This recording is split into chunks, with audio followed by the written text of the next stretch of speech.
একটা ফিমেল তার যখন বিয়ে হইলো, তো বিয়ের পরে সে হচ্ছে তার যে মেল পার্টনার থাকে সেই মেল পার্টনারের সাথে 1 বছর ধরে 1 ইয়ার ধরে সেক্স করছে, সেক্সুয়াল ইন্টারকোর্স করছে, এবং করার পরে এবং সেই সেক্সুয়াল ইন্টারকোর্স আমি ধরলাম আনপ্রোটেক্টেড ছিল, আনপ্রোটেক্টেড অর্থাৎ কোনো ধরনের কন্ডোম বা কন্ট্রাসেপটিভ মেথড বাদে যে পেনিট্রেশন হবে, স্পার্মটা ভ্যাজাইনা দিয়ে ঢুকবে, অ্যাসেন্ড করবে, সো এই উদ্দেশ্যেই তারা সেক্স করছে, তারা বাচ্চা নিতে চাচ্ছে, তারা বাচ্চা নিবে, বাবা মা হবে, এরকম একটা বিষয়। বাট এরপরেও দেখা গেল বাচ্চা হচ্ছে না, তো তখন আমরা সেটাকে মোটামুটিভাবে বলি যে এটা ইনফার্টিলিটি হইতে পারে। ইনফার্টিলিটি বা এটাকে আমরা আরেকটা টার্মে বলি সাবফার্টিলিটি।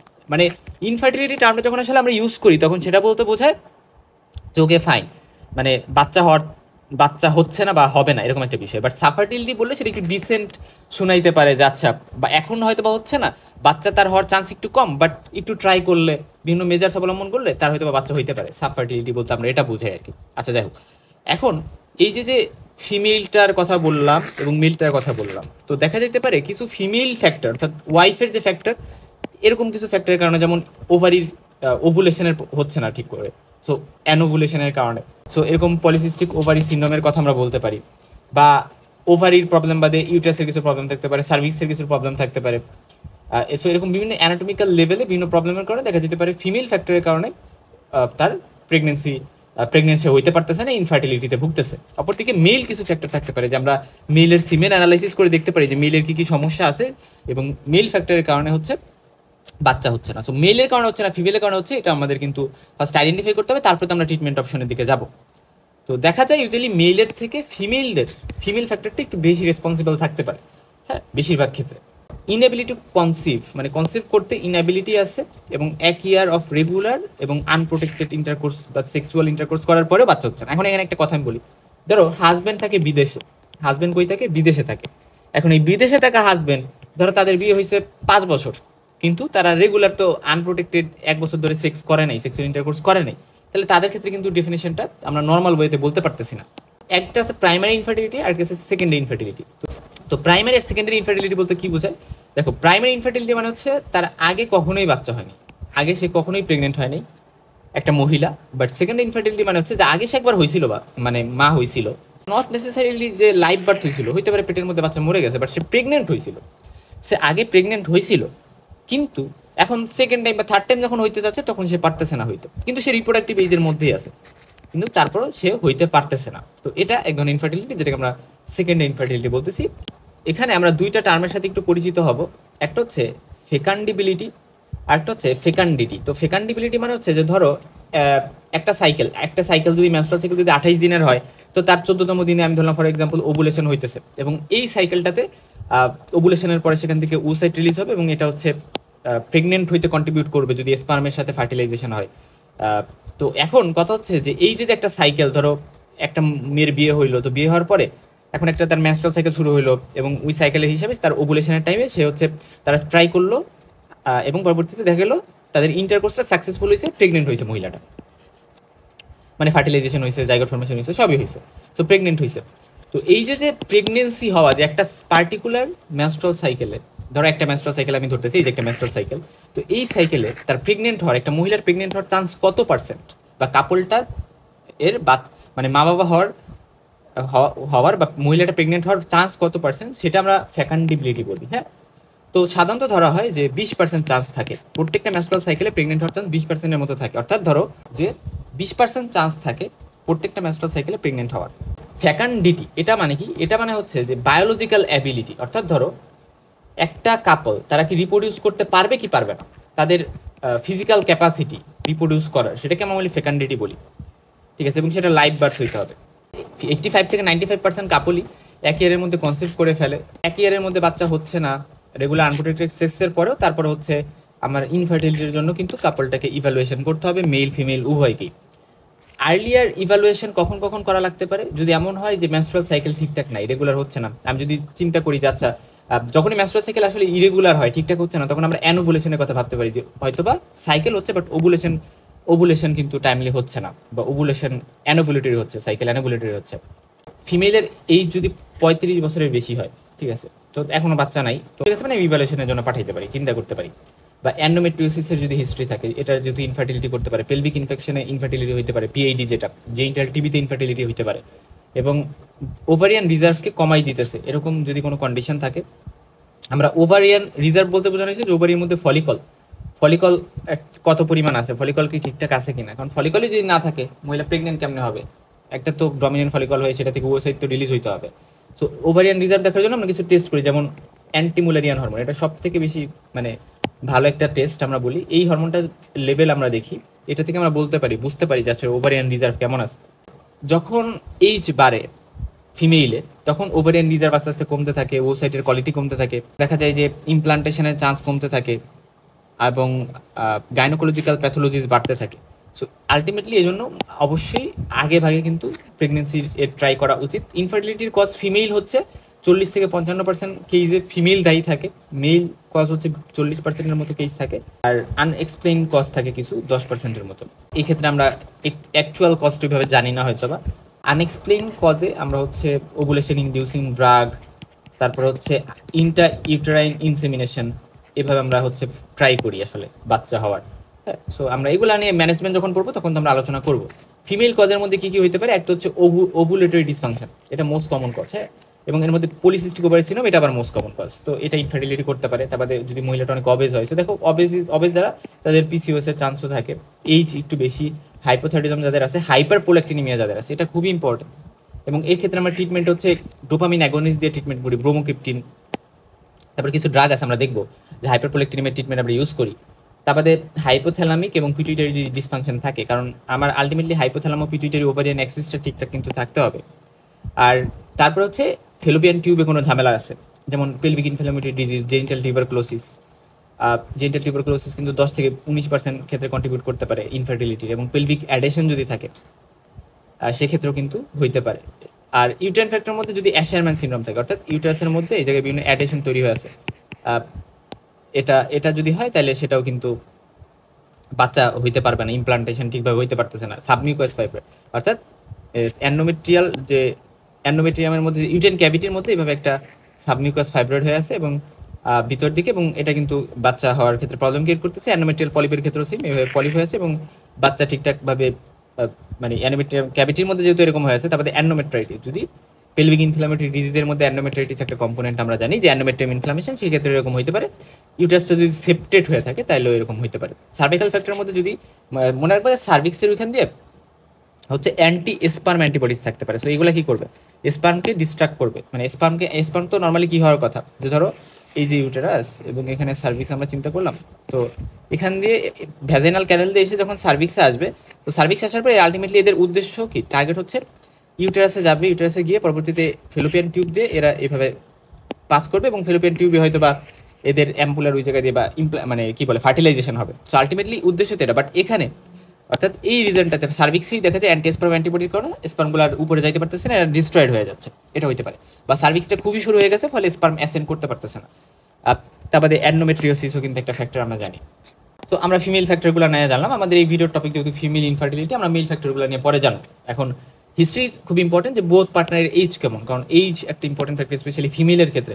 মেনস্ট্রুয়াল হিস্ট্রি ঠিকভাবে নিতে হবে, যে মেনস্ট্রুয়াল ইরেগুলারিটিস আছে কিনা, অ্যানোভুলেশন হয় কিনা, দ্য কোয়াইটাল হিস্ট্রিজ, তারা সেক্সুয়াল ইন্টারকোর্স কবে করছে, কখন করছে, পেলভিক ইনফ্লামেটরি ডিজিজ টিউবারক্লোসিস আছে কিনা, এগুলো যেহেতু ইনফার্টিলিটির কজ, বা পেলভিক পেইন, ডিসপ্যারোনিয়া, সেক্সের সময় ব্যথা হওয়া, থাইরয়েড ডিসঅর্ডার আছে কিনা, হাইপোথাইরয়েডিজম আছে কিনা, হাইপার প্রোল্যাক্টিনিমিয়া আছে কিনা, বা পিরিয়ডলি কোনো ট্রিটমেন্ট এই জন্য নিয়েছিল কিনা, কোনো সার্জারি হয়েছে কিনা, কি ড্রাগ সে নেয়, এবং স্মোকিং করে কিনা, অ্যালকোহল করে কিনা, এগুলো ইনফার্টিলিটির জন্য দায়ী থাকতে পারে। এবং মেল পার্টনারের হিস্ট্রিও কিন্তু নিতে হবে। আর ব্রেস্ট এবং থাইরয়েড এক্সামিনেশন করতে হবে, এবং দেখা যায় যে মেনস্ট্রুয়াল সাইকেল ডিস্টারবেন্সের ক্ষেত্রে গ্যালাক্টোরিয়া, হাইপারপ্রোলেক্টিনিমিয়া এগুলো কিন্তু থাকতে পারে, এবং এগুলাও ইনফার্টিলিটির কজ কিন্তু হইতে পারে, যেমন স্পেশালি হাইপারপ্রোলেক্টিনিমিয়া।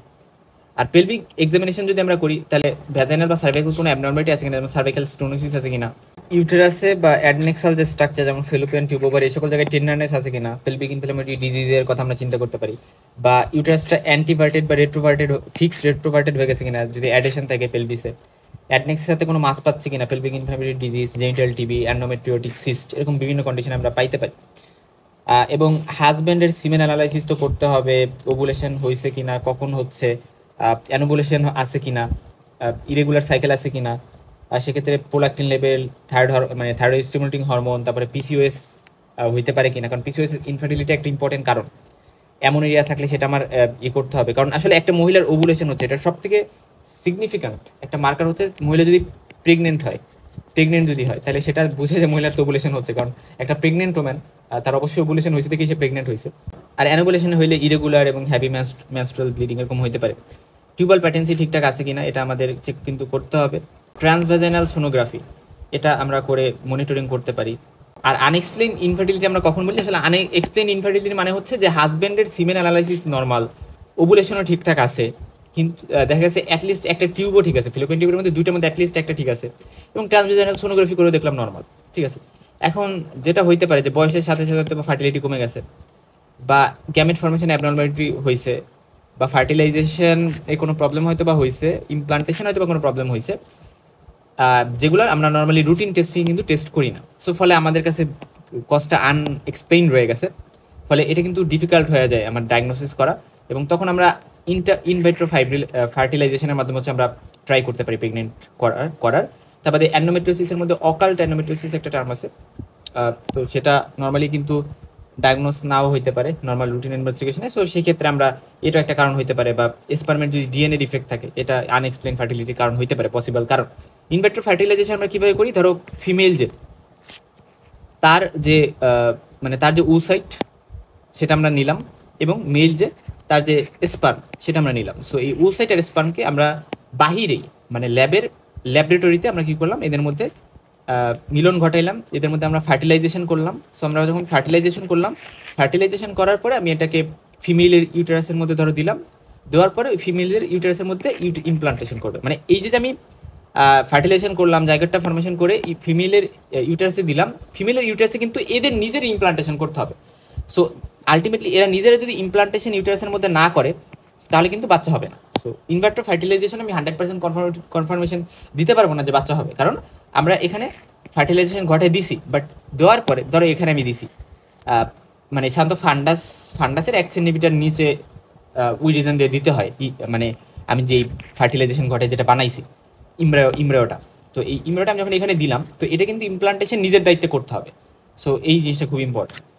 ইনফার্টিলিটির কজের কথা যদি বলি, ফিমেলের কজের মধ্যে ওভারিয়ান কজ থাকতে পারে, টিউবাল কজ থাকতে পারে, ইউটেরাইন কজ এর মধ্যে হচ্ছে endometrial polyp, submucous fibroid, অ্যাশারম্যান syndrome থাকতে পারে, অ্যান্টিস্পার্ম অ্যান্টিবডি, সার্ভিসাইটিস বা সার্ভাইকাল হচ্ছে স্টেনোসিস থাকতে পারে, মুলারিয়ান ম্যালফরমেশনস হইতে পারে, সেক্ষেত্রে সেপ্টিক টিউটার্স আমরা পাইতে পারি।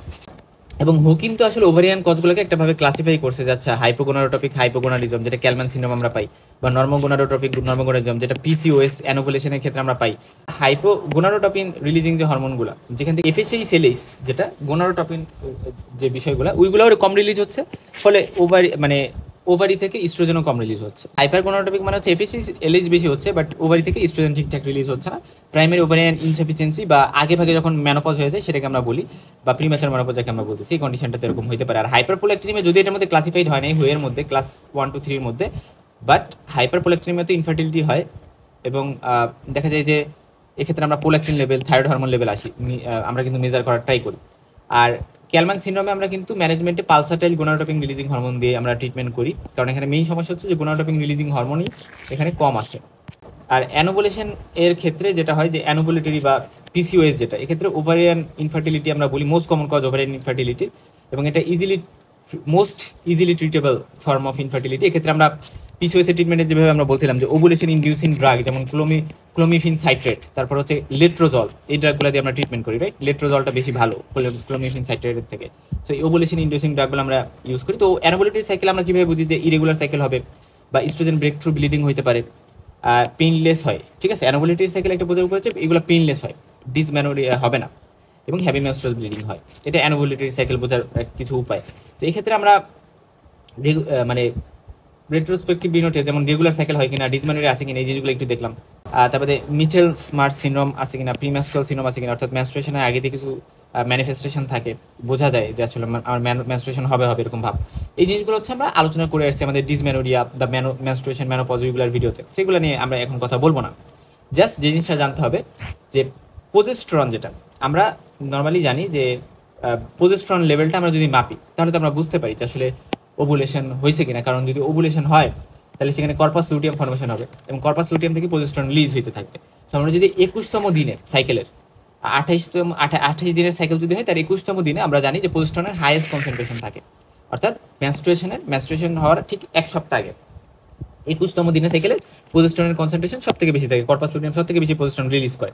সো এটা দেখে আমরা প্রজেস্টেরন লেভেলটা মেপে দেখতে পারি এবং দেখা যায় যে বেজাল বডি টেম্পারেচারটা একটু বেশি বেশি থাকে, মানে সেকেন্ড হাফ অফ দ্য সাইকেলে, কারণ প্রজেস্টেরন হচ্ছে থার্মোজেনিক এবং এরা কি করে বেজাল বডি টেম্পারেচার 0.5 থেকে 0.8 ডিগ্রি ফারেনহাইট পর্যন্ত বাড়িয়ে দিতে পারে এবং এর ফলে আমরা বুঝতে পারি যে ওভুলেশন আসলে হয়েছে, সো টেম্পারেচারটা মনিটরিংয়ের মাধ্যমে। সার্ভাইকাল মিউকাস স্টাডি আমরা করতে পারি, কারণ অ্যানোভুলেটরি সাইকেলে যেটা হবে যে ইস্ট্রোজেন প্রিডমিনেন্স থাকবে, ইস্ট্রোজেন থাকবে, প্রজেস্টেরন তো সেখানে থাকবে না এবং সেখানে দেখা যায় যে ওয়াটারি, ইলাস্টিক এবং প্রফিউজ টাইপের আমরা কি পাবো, সার্ভাইকাল মিউকাস পাবো এবং এটাকে আমরা স্পিন বার্কেট ফিনোমিননও বলি, অর্থাৎ স্ট্রেচেবিলিটি থাকে, এখানে স্ট্রেচেবিলিটি থাকে, ফার্ন লাইক একটা অ্যাপিয়ারেন্স থাকে। সো ফার্ন লাইক একটা অ্যাপিয়ারেন্স আমরা এখানে দেখতে পারবো। সো এই ফার্ন লাইক অ্যাপিয়ারেন্স আমরা দেখতে পাই কখন, মনে রাখবা, যখন অ্যানোভুলেটরি সাইকেল থাকে। সো মাইক্রোস্কোপের নিচে এই ফার্ন লাইক অ্যাপিয়ারেন্সটা দেখা যাবে। আর যদি ওভুলেশন হয় তার মানে কি প্রজেস্টেরন আসছে, কারণ কর্পাস লুটিয়াম তৈরি হবে, সেখান থেকে প্রজেস্টেরন তৈরি হবে এবং প্রজেস্টেরন প্রিডমিনেন্টলি থাকবে এবং সেখানে আমরা প্রজেস্টেরন মনে রাখবে এগুলো হচ্ছে সার্ভাইকাল মিউকাস, যেটা ওইটাকে থিক করে দেয় এবং পরিমাণে কমে যাবে এবং সেটা খুবই মানে ঠিক হবে, মোটা ছোটা হবে, ঘন হবে এবং সেটাকে স্ট্রেচ করা যায় না। স্ট্রেচ করা গেলে সেটাকে আমরা স্পিন বার্কেট ফিনোমিনন বলি, বা স্ট্রেচ করা যায় না এবং এখানে ফার্ন লাইক অ্যাপিয়ারেন্স অ্যাবসেন্ট থাকবে। সো সেটা থেকে আমি বুঝবো যে এখানে হচ্ছে সার্ভাইকাল মিউকাস থেকে, যেটা হচ্ছে ওভুলেটরি সাইকেল। এবং দেখা যায় যে যখন আসলে ধরো প্রজেস্টেরন প্রিডমিনেন্স থাকে এবং এখানে ঠিক হয়ে যায় এবং এটার ফলে স্পার্মে অ্যাসেন্ট কিন্তু করতে পারে না। সো স্পার্ম কিন্তু এখানে অ্যাসেন্ট করতে পারবে না, ফলে এখানে কিন্তু স্পার্মে অ্যাসেন্ট যে একটা হিন্ড্রেন্স থাকে। এবং আমরা যদি ভ্যাজিনাল সাইটোলজি করি, আমরা জানি যে আমরা ল্যাটারাল ওয়াল অফ ভ্যাজিনা থেকে যদি স্যাম্পল নিয়ে আমরা সাইটোলজি করি, তাহলে সেখানে ইস্ট্রোজেন প্রিডমিনেন্স যদি থাকে আমরা এখানে ইসোনোফিলিক বা কিছুটা পিঙ্কিশ কালারের সেল পাবো। আর যদি হচ্ছে প্রজেস্টেরন প্রিডমিনেন্স থাকে, সেটা বোঝায় যে আমি কিছুটা বেজোফিলিক ব্লু কালারের ইন্টারমিডিয়েট সেল আমি পাই। সুপারফিশিয়াল সেল মানে হচ্ছে পিঙ্কিশ কালার থাকে, এটা হচ্ছে ইন্ডিকেট করে যে ইস্ট্রোজেন আছে এখানে। আর যদি এই সেলগুলো পাই তার মানে ওভুলেশন হয়েছে, প্রজেস্টেরন আছে। আর যদি আমরা হচ্ছে প্যারাফেজাল সেল পাই তার মানে হচ্ছে কোনো হরমোনারি প্রিডমিনেন্স কিন্তু এখানে নাই। আচ্ছা, তারপরে আমরা অ্যান্ডোমেট্রিয়াল বায়োপসি করতে পারি। অ্যান্ডোমেট্রিয়াল বায়োপসি করে আমরা মানে ইউজুয়ালি ডে 26 দিকে করা হয়, প্রি মেনস্ট্রুয়াল ফেজ, অর্থাৎ মেনস্ট্রুয়েশন শুরু হওয়ার আগে আগে। তো আমরা যদি এমন দেখি যে সিঙ্গেল টিউবুলার গ্ল্যান্ডস, সো এখানে সিঙ্গেল টিউবুলার গ্ল্যান্ডস আছে এবং পলিফেরেটিভ ফেজকে এটা ইন্ডিকেট করতেছি, ইস্ট্রোজেনের ফলে এটা হচ্ছে। আর যদি আমরা এভাবে উল্টা পাল্টাভাবে, আমি যদি অন্য কালার দিয়ে দেখাই, দেখো এভাবে উল্টা পাল্টাভাবে এভাবে কর্ক স্ক্রু অ্যাপিয়ারেন্স আমরা দেখতেছি, এভাবে কর্ক স্ক্রু অ্যাপিয়ারেন্স। এখানে তো জাস্ট নর্মাল একটা সিম্পল টিউবুলার গ্ল্যান্ড ছিল, বাট এখানে কর্ক স্ক্রু অ্যাপিয়ারেন্স দেখতেছি, বা শ টুথ অ্যাপিয়ারেন্স। এটাকে আমরা পাই হচ্ছে বোঝাই যে অনেক বেশি সিক্রেশন এখানে জমা আছে এবং বেশি সিক্রেশন হয় কিসের প্রভাবে, প্রজেস্টেরনের প্রভাবে। সেটা সিক্রেটরি ফেজকে ইন্ডিকেট করতেছে, মানে ওভুলেশন হয়েছে। আচ্ছা, লুটিয়াল ফেজ ডিফেক্ট বলতে যে টার্মটা, এটা বলতে বোঝায় যে আমি ধরো এই যে বায়োপসি করলাম, বায়োপসি করে আমি এই বায়োপসিতে যেতে হয় যে প্রত্যেকটা দিন, ধরো 24তম দিন, 25তম দিন, প্রত্যেকটা একটা আলাদা অ্যাপিয়ারেন্স থাকে। এই গ্ল্যান্ডগুলো আস্তে আস্তে হচ্ছে কেমন হবে না হবে, প্রত্যেকটা বায়োপসির একটা পার্টিকুলার অ্যাপিয়ারেন্স থাকে। তো দেখা গেল পেশেন্ট যে হিস্ট্রি দিচ্ছে যে তার এততম দিন সাইকেলের, বাট আমি বায়োপসি করে দেখলাম যে ধরো পেশেন্টের হিস্ট্রি অনুযায়ী তার 24তম দিন, কিন্তু আমি যখন বায়োপসি করলাম তখন দেখলাম যে তার 26তম দিন বা 27তম দিনের মতো মনে হচ্ছে। তো এই যে বিষয়টা যে মানে অ্যাপিয়ারেন্সটা, আমি বায়োপসির যে অ্যাপিয়ারেন্স বা আমি যখন এক্সামিনেশন করছি বা মাইক্রোস্কোপের নিচে এমন অ্যাপিয়ারেন্স মনে হচ্ছে, তো এই ডিফারেন্সটা যখন ক্রিয়েট হয় সেটাকে আমরা বলি, বা 2 দিন বা তার বেশি যদি ডিফারেন্স ক্রিয়েট হয় হিস্ট্রি আর বায়োপসির মাঝে, সেটাকে আমরা বলি লুটিয়াল ফেজ ডিফেক্ট। এবং এটা সাধারণত হয় যখন প্রজেস্টেরন আস্তে আস্তে কমে যায়, লুটিয়াল ফেজটা ছোট হয়ে যায় এবং সেক্ষেত্রে মানে দেখা গেল যে 10 দিনেরও কম হয়ে গেল লুটিয়াল ফেজটা। বা এটা সাধারণত কর্পাস লুটিয়াম যেটা ফর্মেশন হয়, যেটা প্রজেস্টেরন রিলিজ করে, ওটা যদি ডিফেক্ট থাকে, ওটা ফাংশনাল ঠিকভাবে করতে পারতেছে না, ঠিকভাবে প্রজেস্টেরন রিলিজ করতে পারছে না, প্রজেস্টেরন কমে যাচ্ছে, সেটা দেখা যায় যে ইনফার্টিলিটি বা আর্লি মিসক্যারেজ বা অ্যাবর্শনের চান্স কিন্তু বাড়াই দেয়। এন্ডোমেট্রিয়াল বায়োপসি আমরা জেনিটাল টিবি ডায়াগনোসিসের জন্য করে থাকি। আমরা হিস্টোপ্যাথোলজি যদি করি, স্যাম্পল কালেক্ট করে, তাহলে সেক্ষেত্রে আমরা ফর্মালিন ইউজ করে অ্যাসিড ফাস ব্যাসিলাই দেখার জন্য তো নর্মাল স্যালাইন ইউজ করি। আচ্ছা, এবং অ্যাবনর্মাল ইউটেরাইন ব্লিডিং যদি হয় তাহলে কিন্তু আমরা অ্যান্ডোমেট্রিয়াল বায়োপসি করি। Endometrial biopsy genital TB diagnosis এবং অ্যাবনর্মাল ইউটেরাইন ব্লিডিং আমরা করে থাকি। অ্যাবনর্মাল ইউটেরাইন ব্লিডিং এর অনেক কারণ আছে, রাইট? ফাইব্রয়েড ইউটেরাস হইতে পারে, আমরা মানে ঈদে মনে রাখছিলাম না পাম কয়েন, সো ওই জিনিসটা মনে রাখবো।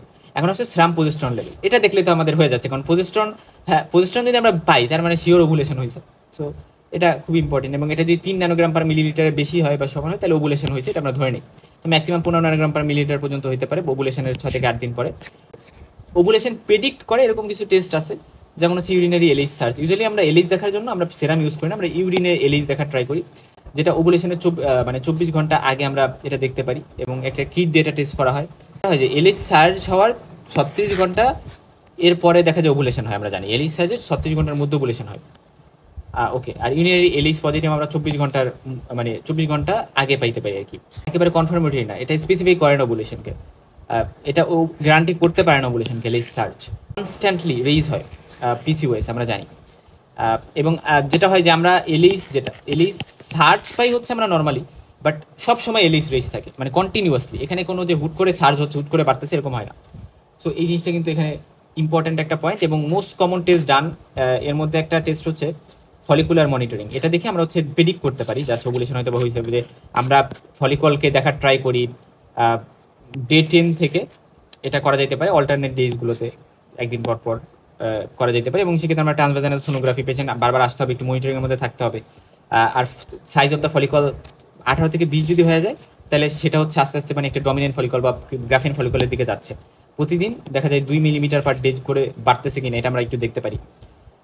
আচ্ছা, এবং ওভুলেশনের সাইন কি, যে ফলিকলের সাইজগুলা ওভুলেশন যদি হয়ে যায় তাহলে আস্তে আস্তে ফলিকলের সাইজগুলো ছোট হয়ে যায় এবং ফলিকলগুলো ইরেগুলার হয়ে যায়, সেটা থেকে যেহেতু ওসাইড বেরোয় গেছে। আর ফলিকলগুলো থেকে বিভিন্ন ফ্লুইড যেগুলো থাকে ফলিকলের মধ্যে সেগুলো বের হয়ে পাউচ অফ ডগলাসে জমা হয়। কোথায় জমা হয়? Pouch of Douglas. কারণ এন্টার ফলিকলগুলো রাপচার হয়ে যায় ওভুলেশনের পরে। ইউএসজি করে আমরা ট্রিপল লেয়ার্ড এন্ডোমেট্রিয়াম কিন্তু পাই লেট প্রলিফারেটিভ ফেজে।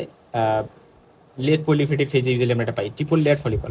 অর্থাৎ দেখা যায় যে মানে ট্রিপল লেয়ার বলতে এজেক্টা লেয়ার, সেরকম ট্রিপল লেয়ার্ড এন্ডোমেট্রিয়াম কিন্তু আমরা পাইয়া থাকি। হ্যাঁ, এটা খুবই ইম্পর্টেন্ট। ট্রাইলেমিনার বা ট্রিপল লেয়ার্ড এন্ডোমেট্রিয়াম আমরা কিন্তু পাই। ওকে ফাইন, মানে প্রি প্রলিফারেটিভ ফেজ আমরা এটা বলতে পারি, মানে ওভুলেশন হওয়ার ঠিক আগাগ দিয়ে। হ্যাঁ, ট্রিপল লেয়ার্ড এন্ডোমেট্রিয়াম কিন্তু আমরা পাইতে পারি। এবং এক্ষেত্রে আমরা ওভুলেশন ইনডিউসিং ড্রাগ দিয়ে আমরা ট্রিটমেন্ট করবো। যেহেতু অ্যানোভুলেশন নিয়ে আমরা এতক্ষণ কথা বললাম, অ্যানোভুলেশনে আমরা ক্লোমিফেন সাইট্রেট দিতে পারি। লেট্রোজল আরও বেশি ভালো, স্পেশালি পিসিওএস এর ক্ষেত্রে লেট্রোজল আরও বেশি ভালো। কারণ একটা কথা মনে রাখবে যে আলটিমেটলি ক্লোমিফেন সাইট্রেট বা লেট্রোজল এগুলো কিন্তু মাল্টিপল প্রেগনেন্সি করার চান্স থাকে এই সকল ড্রাগ দিয়ে। বাট ক্লোমিফেন সাইট্রেটে এর থেকে লেট্রোজলে দেখা যায় বেশি লাইভ বার্থ হওয়ার চান্স বেশি, বা এরা ভালো কাজ করতে পারে। যদি পিটুইটারি অ্যাবলেশন এর থাকে, অর্থাৎ পিটুইটারি মানে প্রবলেম থাকে, তাহলে সেক্ষেত্রে আমরা এইচএমজি এটা দিতে পারি। এইচএমজি মানে হচ্ছে আমরা এফএসএইচ এলএইচ এই হরমোনগুলো যখন ইউরিন থেকে কালেক্ট করে ইউরিন দিয়ে যখন বের হয়, মানে এই হরমোনগুলো যখন অনেক বেড়ে যায় কারো বডিতে, সো তখন ইউরিন দিয়ে এগুলো বের হবে, রিলিজ হতে পারে। সো তখন আমরা কিন্তু এগুলাকে কালেক্ট করে ওষুধ আকারে ব্যবহার করতে পারি। এইচএমজি সেগুলোকে আমরা বলতেছি। আর ক্যালমান সিন্ড্রোমে আমরা পালসাটাইল যে গোনাডোট্রপিন রিলিজিং হরমোন আমাদের দিতে হবে। এখন আইভিএফ করবো, তো সেখানে কিন্তু পেশেন্টের একটা রিস্ক থাকে যে ওভারিয়ান হাইপার স্টিমুলেশন সিনড্রোম হওয়ার। কারণ ওভারিটা সেখানে আমাদের স্টিমুলেট করতে হয়, একটু বেশি স্টিমুলেট করতে হয়, তবে সেখানে কন্ট্রোল স্টিমুলেশন দিতে হয়। বাট আমরা যদি বেশি স্টিমুলেট করে ফেলি, হাইপার ওভুলেশন হয়ে যায়, তাহলে সেক্ষেত্রে কিন্তু আমরা গোনাডোট্রপিন রিলিজিং হরমোন দিয়ে ট্রিটমেন্ট করি, বা এইচএমজি যেটাকে আমরা বলতেছি এফএসএইচ এলএইচ ওইগুলো দিয়ে ট্রিটমেন্ট করি। আচ্ছা, যদি প্রিম্যাচার মেনোপজ হয়ে যায় বা প্রাইমারি ওভারিয়ান ইনসাফিসিয়েন্সি হয়, স্পেশালি 40 বছরের আগেই মেনোপজ হয়ে গেছে, তাহলে আমরা জানি যে ফলিকলে গ্রানুলোসাস সেল থেকে ইনহাবিন বি ইস্ট্রোজেন অ্যান্টিমুলেরিয়ান হরমোন এগুলো বের হয়, তারপরে থিকা সেল থেকে অ্যান্ড্রোজেন বের হয়। সো আমরা যে কাজটা করবো, আমরা হচ্ছে স্পেশালি সব থেকে স্পেসিফিক হচ্ছে অ্যান্টিমুলেরিয়ান হরমোন। সো এটা থেকে আমরা প্রতিদিন মানে যে কোনো সাইকেলে যে কোনো দিনই আমরা এইটা টেস্ট করে আমরা ওভারিয়ান রিজার্ভ এটা কিন্তু আমরা একটু টেস্ট করতে পারি। তারপরে ইনহাবিন দিয়েও টেস্ট করা যাইতে পারে, এফএসএইচ দিয়েও টেস্ট করা যাইতে পারে। এবং এটা মোস্ট কমন টেস্ট। যদি এমন হয় যে আমরা জানি যে ওভারিয়ান রিজার্ভ যদি কমে, তার মানে ইনহাবিন কমবে, ইস্ট্রোজেন কমবে, তবে এফএসএইচটা কিন্তু বাড়ে ওভারিয়ান রিজার্ভ। কারণ এফএসএইচ বাড়বে এটা আমরা জানি, কারণ নেগেটিভ ফিডব্যাকের লস হয়ে যায় এবং এফএসএইচটা বেড়ে যায়। সো ওভারিয়ান রিজার্ভ কমা মানে ইনহাবিন কমবে, ইস্ট্রোজেন কমবে, বাট এফএসএইচটা বাড়ে। কারণ যখন ইস্ট্রোজেনটা কমতেছে তখন আমার পিটুইটারি ওখানে সিগন্যাল যাবে যে আমার এফএসএইচ বেশি বেশি লাগবে। সো এফএসএইচ তখন আসলে কিন্তু বাড়বে। এবং যদি এমন হয় যে এফএসএইচ বাড়তে বাড়তে 40 বা তার বেশি হয়ে গেছে, সো তখন কিন্তু আমরা এটা প্রাইমারি ওভারিয়ান ইনসাফিসিয়েন্সিকে চিন্তা করতে পারি। 2 থেকে 10 নর্মালি থাকে ইন্টারন্যাশনাল ইউনিট। আর ড্রব্যাক হচ্ছে এটা কিন্তু অবশ্যই ডে সেকেন্ড মানে সাইকেলের ডে সেকেন্ড এবং ডে 3 এই টাইমে করতে হবে। আর সাইকেলের যে কোনো দিনে করা যায় যেটা অ্যান্টিমুলারিয়ান হরমোন। অ্যান্টিমুলারিয়ান হরমোন একটা গ্লাইকোপ্রোটিন হরমোন, এটা হচ্ছে প্রি অ্যান্টাল এবং স্মল অ্যান্টাল ফলিকলস থেকে রিলিজ হয় এবং এটা বেস্ট টেস্ট, যেহেতু সাইকেলের যে কোনো দিনে করা যায়। অ্যান্টিমুলারিয়ান হরমোন ন্যানোগ্রাম যদি বলি আমরা 1 থেকে 3 ন্যানোগ্রাম যদি থাকে এটা নর্মাল। বাট যদি এমন হয় যে এটা হাই থাকে, আমরা জানি পলিসিস্টিক ওভারি সিনড্রোমের ক্ষেত্রে, এবং বর্ডার লাইন রিজার্ভ ইন্ডিকেট করা হচ্ছে 1 থেকে যদি কি থাকে 1 থেকে যদি কম থাকে, আর 0.5 থেকে যদি কম থাকে তার মানে রিজার্ভ খুবই কম, ঠিক আছে। বাট 3 বেশি ইউজুয়ালি পলিসিস্টিক ওভারি সিনড্রোমে থাকে। যেহেতু পলিসিস্টিক ওভারিয়ান সিনড্রোমে কি হয় যে অনেকগুলো সিস্ট থাকে, ছোট ছোট সিস্ট বলতে আমরা বুঝি অনেকগুলো ফলিকল, ছোট ছোট ফলিকল থাকে। আচ্ছা, তবে ওভারিয়ান রিজার্ভে কিন্তু প্রোজেস্টেরন এটা কিন্তু কোনো কাজ নাই, স্টেডিয়ালের কোনো কাজ নাই।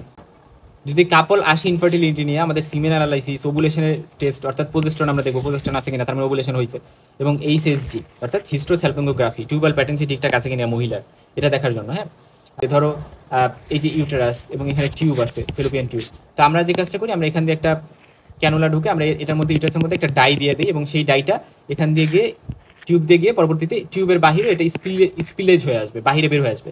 সো এটা ইন্ডিকেট করে যে টিউব ঠিকঠাক আছে।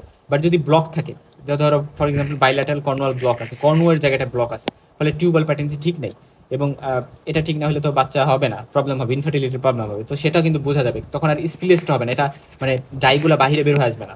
যে আমরা ওভারিয়ান রিজার্ভ দেখতেছি, যদি একটা ফিমেল যার বয়স 35 বছর বা তার বেশি কেমোথেরাপি বা রেডিওথেরাপি নিচ্ছে, বা ফ্যামিলি হিস্ট্রিতে প্রাইমারি ওভারিয়ান ইনসাফিসিয়েন্সির প্রবলেম আছে, আনএক্সপ্লেইনড ইনফার্টিলিটি, সবই নর্মাল মনে হচ্ছে, বাট প্রবলেমটা কোথাও আমরা বুঝতে পারতেছি না, তো তখন কিন্তু আমরা হচ্ছে এই এই মানে ওভারিয়ান রিজার্ভ দেখার দিকে যাইতে পারি। এবং আমরা ম্যানেজমেন্ট হিসেবে যদি কমপ্লেন অফ অ্যামোনিরিয়া থাকে বা হট ফ্লাশ থাকে, তাহলে আমরা হরমোন রিপ্লেসমেন্ট থেরাপি দিতে পারি। ইনফার্টিলিটির প্রবলেম থাকলে আমরা ইনভাইট্রো ফার্টিলাইজেশন উইথ ডোনার এক্স, হ্যাঁ, কারণ ডোনার এক্স দিয়ে আমরা দিতে পারি। কারণ ডোনার এক্স কেন দিব, কারণ এখানে যেহেতু আসলে যে মহিলা, যে ফিমেল, তার রিজার্ভ নাই, সো আমার এখন ডোনার বা একটা বাহিরের মহিলার এগ দিয়ে আমার ইনভাইট্রো ফার্টিলাইজেশন করতে হবে। সিমেনে যে মেল পার্টনার তারটা থাকতে পারে, সমস্যা নেই।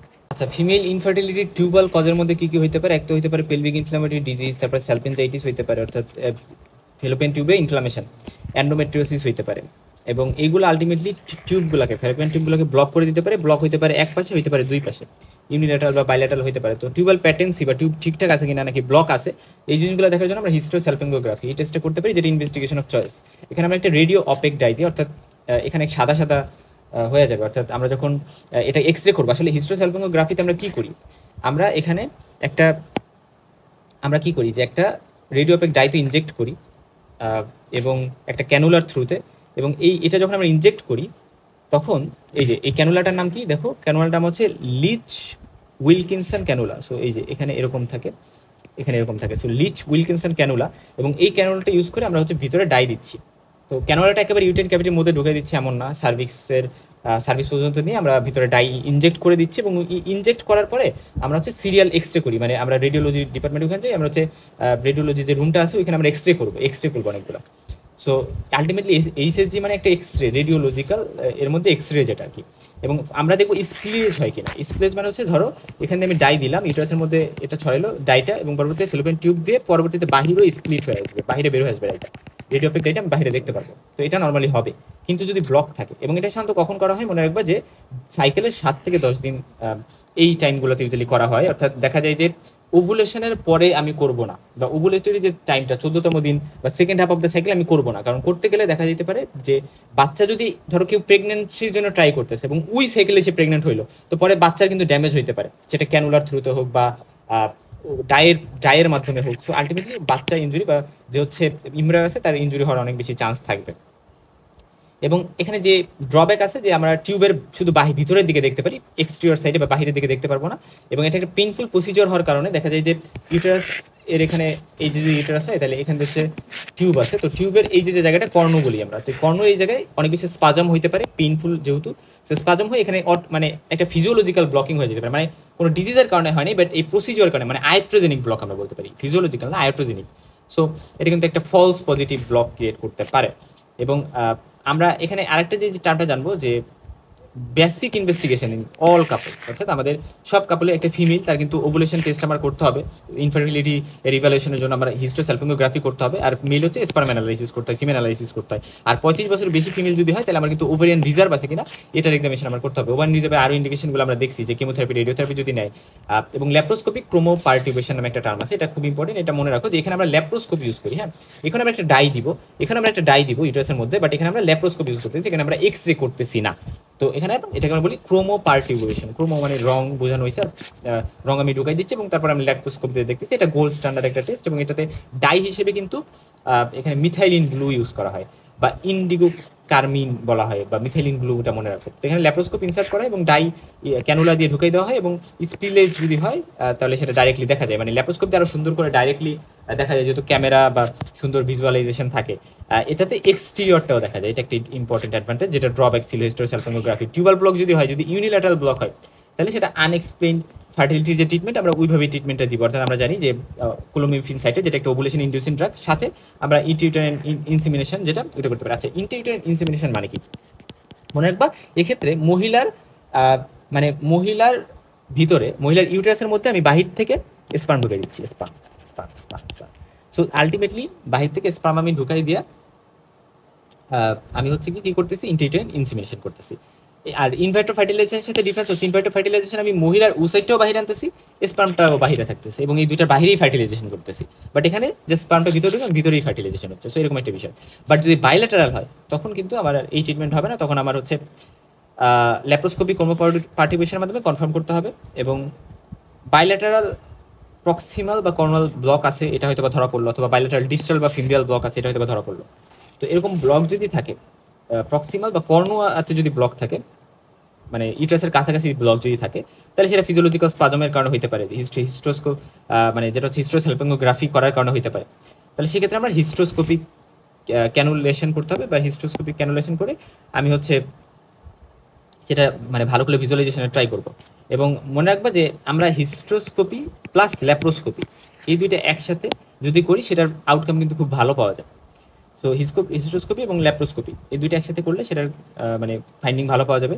এবং আমরা এই প্রসিডিউরটা করার মাধ্যমে, হিস্ট্রোস্কোপিক ক্যানুলেশন করার মাধ্যমে আমরা হচ্ছে ওইখানে যে কর্নাল স্পাজম হয়েছে, ওই স্পাজমটাকে দূর করে ওইটা রিলিজ করে আসার ট্রাই করছি।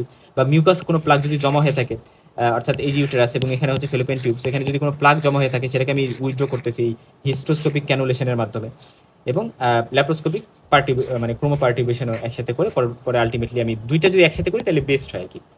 আর যদি ফিমরিয়াল ব্লক হয়, মানে ডিস্টাল পার্টে, অর্থাৎ এই যে ইউটেরাস, এটা এই জায়গায় যদি ব্লক হয়, মানে ইউটেরাসের কাছাকাছি যদি ব্লক হয়, তাহলে সেটাকে আমি প্রক্সিমাল ব্লক বলতেছি বা কর্নাল ব্লক। বাট যদি এই ফিমরিয়া বা দূরের পার্টে ব্লক হয়, তাহলে সেটাকে আমি ডিস্টাল ব্লক বা ফিমরিয়াল ব্লক বলতেছি। বাইলেটারাল এটা যদি থাকে, তাহলে আমি ল্যাপ্রোস্কোপিক ক্রোমোপার্টিবেশন হচ্ছে আমি ফার্স্টে ডায়াগনোসিস করলাম, এবং এরপরে এটা কি মাইল্ড নাকি সিভিয়ার, এটা আমার কনফার্ম করতে হবে। সিভিয়ার হইতে পারে কি, সিভিয়ার হইতে পারে যে সেখানে পানি জমে হাইড্রোসালপিংস হয়ে গেছে। তো হাইড্রোসালপিং যদি হয়ে যায়, অনেক বেশি ডাইলেটেড আমরা পাবো, অর্থাৎ দেখো এখানে আমি অনেক বেশি ডাইলেটেশন পাচ্ছি, সেটা হচ্ছে ডাইলেটেশন যদি আমি পাই, তাহলে আমি হাইড্রোসালপিং চিন্তা করতে পারি। এবং হাইড্রোসালপিং যদি হয়, তাহলে সেটা কিন্তু আইভি বা ইনভাইট্রো ফার্টিলাইজেশন ছাড়া আর কোনো ওয়ে নাই। বাট যদি মাইল্ড হয়, আর যে ফিমরিয়ার ওই জায়গায় হয়তো ব্লক হয়েছে, তো আমি ফিমরিয়ার ওই জায়গায় মানে কি করলাম, জাস্ট ফিমরিয়া ধরো এখানে ব্লক, এই যে ফিমরিয়ার এখানে ব্লক, সেখানে আমি কি করলাম, এখানে আমি ফিমরিয়া প্লাস্টিক করে দিতেছি, ব্লকটাকে খুলে দিলাম, এবং ও ফিমরিয়াটাকে ওপেন করে দিলাম। ঠিক আছে, এখন আসো। আর যদি টিউবাল ইনফার্টিলিটি হয়, এটার management of choice, ultimate management of choice হচ্ছে ইনভাইট্রো ফার্টিলাইজেশন। আর হাইড্রোসালপিংস হওয়া মানে কি, যে ফ্যালোপিয়ান টিউবে অনেক বেশি ফ্লুইড জমতেছে, ওইখানে যে সিক্রেটরি সেলগুলো থাকে ওগুলা রিলিজ করতেছে। অর্থাৎ দেখো এই ইউটেরাস, তো ইউটেরাস এখানে টিউব আছে, তো এখানে ফিমরিয়াল ইন্টার যদি ব্লক হয়ে যায়, তাহলে এই দিক দিয়ে তার ফ্লুইডটা বেরোতে পারতেছে না, ফলে এই রিজন দিয়ে ব্লক হয়ে যাওয়ার কারণে এটা কিন্তু অনেক বেশি ফ্লুইড জমতে পারে। সো ফিমরিয়াল ইন ব্লকের কারণে মিলে হাইড্রোসালপিংস হওয়ার চান্স থাকে। এবং এই যে ফ্লুইডটা, হাইড্রোসালপিংসের যে ফ্লুইডটা, এটা কিন্তু ফিটোটক্সিক বা ফিটাসের জন্য ডেঞ্জারাস। এই জন্য আমাদের যে কাজটা করতে হয়, যে আমরা এখানে ক্লিপ অ্যাপ্লাই করতে পারি প্রক্সিমাল ইন্ডে, অর্থাৎ প্রক্সিমাল ইন্ডে এখানে একটা আমি ক্লিপ অ্যাপ্লাই করে দিব, যাতে ফ্লুইডটা ফিটাসের দিকে না যায়। যে ফিটাসটা হবে এখানে ইমপ্লান্টেশন হয়েছে বা মানে ইউটারাসের মধ্যে বড় হবে, তো ওইটাতে যেন ঝামেলা না হয়, এই জন্য আমরা এখানে একটা ক্লিপ দিয়ে দিব প্রক্সিমাল ইন্ডে বা কর্নার ওই জায়গায়। ঠিক আছে, সালপিংডেক্টমি করতে পারি যদি সিভিয়ার কেস থাকে। হ্যাঁ, এবং পরবর্তীতে আলটিমেটলি ইনভার্টার ফার্টিলাইজেশনের থ্রুতে হচ্ছে আমি হচ্ছে গিয়ে কী করতে পারি, যে ইনভার্টার ফার্টিলাইজেশনের মাধ্যমে আমি ট্রিটমেন্ট ম্যানেজ করে আমি বাচ্চা প্রেগনেন্ট হওয়ার ট্রাই করতে পারি। কিছু ইউটেরাইন এবং সার্ভাইকাল কজ থাকতে পারে, সেটা আমরা জানি যে ইউটেরাইন কজের মধ্যে হচ্ছে সাবমিউকাস ফাইব্রয়েড হইতে পারে, এবং সেক্ষেত্রে আমরা মায়োমেক্টমি করে ম্যানেজমেন্ট করি। মায়োমেক্টমি একটা প্রিজারভেটিভ সার্জারি, এখানে আমরা ইউটেরাসটা না ফেলে জাস্ট ফাইব্রয়েড ইউটেরাসটা ফেলে দিই। সো মায়োমেক্টমি করি আমরা, যাতে ফার্টিলিটি প্রবলেম, মানে ফার্টিলিটি সে করতে পারে, কারণ ইউটেরাস যদি ফেলে দিয়েছে তার ফার্টিলিটি তার থাকবে না। এবং অ্যান্ডোমেট্রিয়াল পলিপ্যাশারম্যান সিনড্রোম, কোনিক অ্যান্ডোমেট্রাইটিস, যেটা ক্যালামাইটিস দ্বারা হইতে পারে, এগুলো হইতে পারে। বা ডাই ইথাইল স্টিলবেস্টল, যেটা এটার মাধ্যমে হচ্ছে এটার এক্সপোজার যদি ইউটেরাস পায়, তাহলে কিন্তু আমরা বলি যে ইউটেরাসটা টি শেপড বা হাইপোপ্লাস্টিক ইউটেরাস হয়ে যেতে পারে। কিসে? ডাইল ইথাইল স্টিলবেস্টল। মুলারিয়ান ম্যালফরমেশনে কিন্তু রিকারেন্ট প্রেগনেন্সি লস হতে পারে, বাট এটা ইনফার্টিলিটি করে না, এই জিনিসটা জাস্ট মাথায় রাখো। এবং সেপ্টেড ইউটেরাস, এটা কিন্তু ইনফার্টিলিটি করতে পারে। যে আমরা ইউটেরাইন কজ দেখার জন্য আমরা হচ্ছে আলট্রাসোনোগ্রাফি করতে পারি, এবং ইউটেরাইন ক্যাভিটির মধ্যে দেখতে আমরা হিস্টোস্কোপি করতে পারি। এবং এই হিস্ট্রোস্কোপি করতে যে আমরা ইনসিডেন্টাল ফাইন্ডিং হিসেবে মুলিনের ম্যালফরমেশন পাইতে পারি। সার্ভাইকাল কজের মধ্যে সার্ভিসাইটিস, সার্ভাইকাল স্টেনোসিস বা অ্যান্টিস্পার্ম অ্যান্টিবডি থাকতে পারে। এবং অ্যান্টিস্পার্ম অ্যান্টিবডি হচ্ছে স্পার্মিসিডাল, এরা স্পার্মকে ডিস্ট্রাক্ট করে দেয়, ইনফার্টিলিটি করে, এবং এদেরকে আমরা ইমিউনোলজিক্যাল কজও বলি ইনফার্টিলিটির। আর যেহেতু এখানে হচ্ছে ইমিউনোলজিক্যাল রিয়াকশন হচ্ছে, ইনভেস্টিগেশন হচ্ছে কি যে হুনার টেস্ট বা পোস্ট কয়টাল একটা টেস্ট আছে, এটা মানে হচ্ছে যে অ্যান্টিস্পার্ম অ্যান্টিবডি ডিটেক্ট করতে পারে। কিভাবে? যে ধরো ডে 14 মানে সাইকেলের ডে 12 এবং সাইকেলের হচ্ছে ডে 14, এই সকল ডেতে একটা সার্ভাইকাল স্মেয়ার প্রিপারেশন করা হয়, অর্থাৎ একটা মহিলা এবং একটা পুরুষ যারা কাপল, ওরা একটা সেক্সুয়াল ইন্টারকোর্স করছে, এবং ওই সেক্সুয়াল ইন্টারকোর্সের 2 ঘন্টা পর এর মধ্যে ওই ফিমেলের যে সার্ভাইকাল স্যাম্পল, সো ওই সার্ভাইকালের ওইখান থেকে সার্ভাইকাল স্মেয়ার আমার নিতে হবে ফিমেলের থেকে 2 ঘন্টার মধ্যে, এবং ওই সার্ভাইকাল স্মেয়ারের মধ্যে যদি আমি মানে প্রোগ্রেসিভ মোটিলিটি পাই স্পার্মের, তাহলে নর্মাল। কিন্তু যদি আমরা দেখি যে স্পার্ম রোটেটরি মুভমেন্ট করতেছে, রোটেটরি, তাহলে সেটা নর্মাল না, সেটা ইন্ডিকেট করে যে অ্যান্টিস্পার্ম অ্যান্টিবডি ওখানে আছে এবং স্পার্মগুলো ডিস্ট্রাক্ট করতেছে। এবং ম্যানেজমেন্ট হিসেবে আমরা এক্ষেত্রে মনে রাখবো যে সার্ভাইকাল কজগুলোতে আমরা ক্লোমিফেন সাইট্রেট দিতে পারি, এবং মানে আনএক্সপ্লেইন যে ফার্টিলিটি, সার্ভাইকাল কজের ট্রিটমেন্টে আমরা হচ্ছে আনএক্সপ্লেইন ফার্টিলিটির যে treatment, clomiphene citrate, ovulation inducing drug এবং ইন্টিউটেরিন ইনসিমিনেশন, এইভাবে আমরা দিতে পারি।